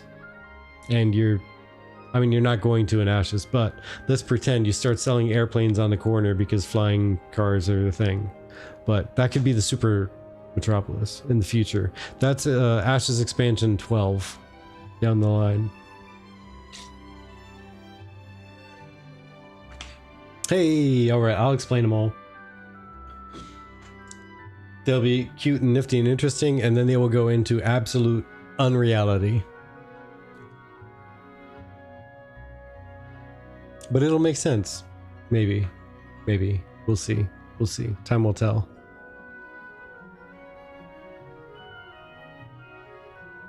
Gotta feed him cocktails first, I think. I mean, I won't say no. Wizzy. And yeah, Yoni, every system they have in play, it's incredibly thought out. Over thought out, as you say, is probably more accurate and incredibly detailed. Like everything, and this is going to be the rise or fall of Ashes. And I don't say that to be like, mwah, but every system that they have depends on some other system doing its thing. Which then now system 2 that depended on system 1 is going to end up propping up system C, which is going to propping up system D, which is then also going to circle right the back around and prop up system A. And everything is going to hold itself up. And as things grow, it's going to just create growth in every other area. And as long as we as testers, again, I'm using this term specifically, testers, not players of Alpha 2, go in and we try to break things and we try to stress test things and we try to push things. We try to really toy with ideas that we have on how something could be overpowered or how something could be underpowered. We try all of it. We try to make things imbalanced. That's our goal as testers, to try to make things imbalanced, right? To try to play quote unquote as normal, just to make sure the normal gameplay is fine, but also every once in a while just stretch those boundaries. Just try and see what happens. And if we can break all the stuff early, then we'll make sure that down the line, one thing doesn't cause an absolute crash of like 4 different systems down into one. We want that to happen and like right away. Give it week 1, I want every system to crash. I'm sorry, Intrepid. That may not feel really great, but that's what I really want. I want everything to die in the first week. That way the second week goes real smooth, because I know you guys are amazing at fixing things quickly. So when it crashes the first week, you're going to have 7 different errors popping up, and you're going to be like, well, I've never seen these before in my life. And you're going to fix them by the second weekend, and it's going to be that much smoother, because none of those are going to happen again. So I have faith in you guys. Rise from the ashes, exactly. See, Avi, you got it. Rise. Rise. But now, anybody who's played in like the Alpha 1, and again, because we're allowed to talk about it, the Node Wars, things get fixed quickly. Like, it was brought up, or something was raised as a suggestion that sounded like a good suggestion, and made sense to everybody. It happened like really quick. Intrepid is bananas fast on getting things fixed. Well, in order of operations here, it's reported, found, fixed, and tested in like record time. Like all of it just goes through rapid fire. It's bananas. Extermicide, how are you, friend? I haven't seen you around for a minute. Everybody, in case you have not, TGF Barback just gave a shout out to Extermicide. Please check out Extermicide. How's your back been there, sir? I know you had an issue there for a minute. Is everything going all right? Are you gonna be like back full force? Because I know you kind of slowed down there a little bit. Took 57 today. Holy mackerel, man. You don't look a day over 32. I mean, I'm lying, but I'm trying to give you a compliment. That is good. Okay, good. Lies. I would never. Well, welcome on back in, and thank you for stopping by. Much appreciated. Please do. If you have a YouTube link, I think you're able to post in here, because I think you've been hanging out here long enough before. Toss in a link. Go ahead and share your YouTube and whatnot. Please do. I know you didn't ask, but I'm going to ask you. Please share your YouTube. Drop it in here, sir. And if it blocks you, I will repost it for you. But let's see, where were we at? Yeah, it's going to be overwhelming though, because I want to do it all. There we go. Perfect. Folks, stop on by. Say hi. Extermicide, I do believe you did streaming on both Twitch and YouTube at the same time. Last time I heard, you did them both at the same time, or did you only upload to YouTube after?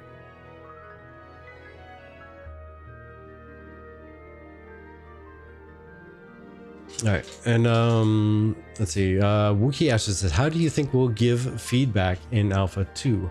Well, from what Steven said, they're going to have the tools in the game where you can, what was it, like backspace or backslash, I think it was, in order to see your XYZ coordinates. And Maggie said /bug in order to submit bugs, which are going to include a lot of the details from your gameplay. So hopefully it'll attach your client logs, right?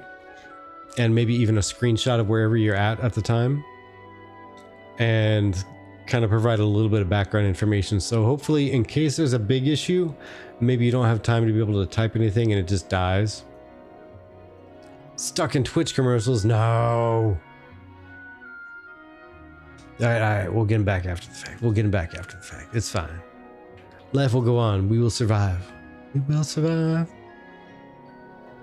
But yeah, so hopefully we'll be able to report. I would love it if we could report just directly from in-game for everything, because that just feels the best. You are in the game, you bump into an issue, you do /bug, or you click a button or whatnot, and it asks you, do you want a screenshot? And it'll take a screenshot of that screen if you want it. Or, you know what, if it takes up a little bit more memory in my computer and it records the last 30 seconds of my gameplay at all times, then, I mean, all I have to do is click the button that says include video, as long as the game didn't crash itself or the client didn't crash, right? But you'd be able to click that little button and it would send the last 30 seconds of video, which would be super helpful for devs, right? Because they would see if you were using a skill, it's going to be on your skill bar, and they would see it light up and blink as you push the button or the key. There would be, if nothing else, a way to. There is something called bug catcher, I think it was. I know the symbol. The icon of it looks literally like a bug being splatted by a fly swatter. It's called like bug splatter or bug catcher or something like that. It's actually really good. It's actually really pretty powerful little program. Now we can set up a hotkey and you can smash it and it will take a screenshot and it will save it automatically, but then give you the option of adding notes to it. And these notes can include so much stuff, and it'll capture a lot of things for you when you smash that little screenshot button. So it's super handy. Bug me in the Discord about it and I will find it. I will look for it tomorrow for sure. All right, but yeah, speaking of bedtime, it is actually about 30 minutes past when I would normally be tapping out. But I have been enjoying this conversation, so it did not occur to me until just now when Wizzy's like, I'm sleepy. So it's probably about that time for me as well. But Wizzy, you have yourself a good night. We'll catch you around next time. Thank you for stopping by. In case you're hanging out long enough, then I'll be saying goodbye to everybody here as well. But yeah, thank you everybody for joining us. Thank you. I can't even list through everybody's names, but I'm going to list everybody's names I see on the screen right now. So if you want your name read, just go ahead and reply something in chat. But yeah, AV Gaming and Wizzy McNasty and Campbell0606 and Extermicide. It's really nice to see you around again, by the way. So thanks again for stopping in here, for sure. And AV Gaming again, because, you know, I saw it again. And Yoni, and Wookie Ashes, and Oracle the White, and Shipples. Everybody, you have yourselves a fantastic evening. And also, yes, you Planendorf, you have yourself a fantastic evening. Oh, yeah, coming back strong soon. All right, well, you let me know. Seriously, reach out and give me a tap on the shoulder in Discord, and I'll make sure to give you a blast out. Which, by the way, I'm gonna put this out here. I think you had joined in the Discord. I can't recall, but if you have not, if you join in there, our CCX area, we're trying to actually put some effort into bringing that back to life. We let it kind of slide because people didn't seem to be interested for a while because there wasn't a lot of content, so a lot of content creators kind of fizzled, and we just kind of let it kind of hit the wayside. But we're trying to revive it. Part of it is we're posting out. We're given areas where people can promote their content, can ask for collabs, can ask for feedback on content. Once you build up a steady amount of content, you know, content creators can be added to a calendar where we will be adding you to a regular posting within our Discord, so that people can read through, check one channel, and a bot will have posted out a schedule of dates and times for everybody's schedule to stream for the next week. So anybody who's joined our program will have that updated, and it'll be all on a schedule, and you can update that on your own Google Calendar, and our Discord will be updated live in like 30 seconds of your change. So it's actually pretty neat. But please do swing by and let us know. But I'm going to look for somebody to raid. If anybody in here would like to raid a specific person, please let me know. Otherwise, we have a couple friends here online. There is TechTech22, Cool Cat. He's been playing a couple mobile games and that type of thing here lately. Right now, it looks like he's playing some Black Myth Wukong. He did organize some PvP tournaments back in Alpha 1. Next, we have Wickasloth. He is a very chill, but also can be very extremely hype person, depending on the time of day and how much energy you catch him at. He is not a family-friendly channel, just so you know. His channel, if you ever see him, his titles will always say 18+. Curse words abound and whatnot. And it looks like that's about it for right now. A couple other people's, but they're kind of like turning in for the night. I've been checking on them throughout the evening here. But if you do not steer us in one direction or another, I will probably take us over to Tech Deck playing some Wukong. It's been a minute since we've dropped by his channel. Oh my gosh. Wait, what's this? You watching a commercial? Yeah, he's what? Yeah, he's watching a commercial. Never mind. I was like, wait, what's this content? I've never seen this before. Okay, it's a whatever. Never mind. Yeah, Tech Deck it is. Tech Deck it is. I've been distractified enough. Let me set this up here. Raid Tech Deck 22. All right. Well, folks, thank you for joining me. Thank you for hanging out. Really appreciate it, especially if you've been hanging out for a long time. Ezekiel King sneaking in with a subscription right before I run away. I'm gonna have to give you a cheers, and there is not really enough to cheers there, so I'm just gonna do this. And I'm gonna grab my potion of fireball. And this potion of fireball is gonna get a cheers to you.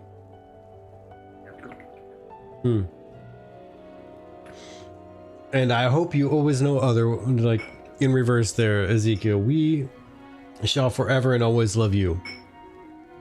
And no, I haven't had enough to drink to karaoke. Scratch that. You didn't hear any of that.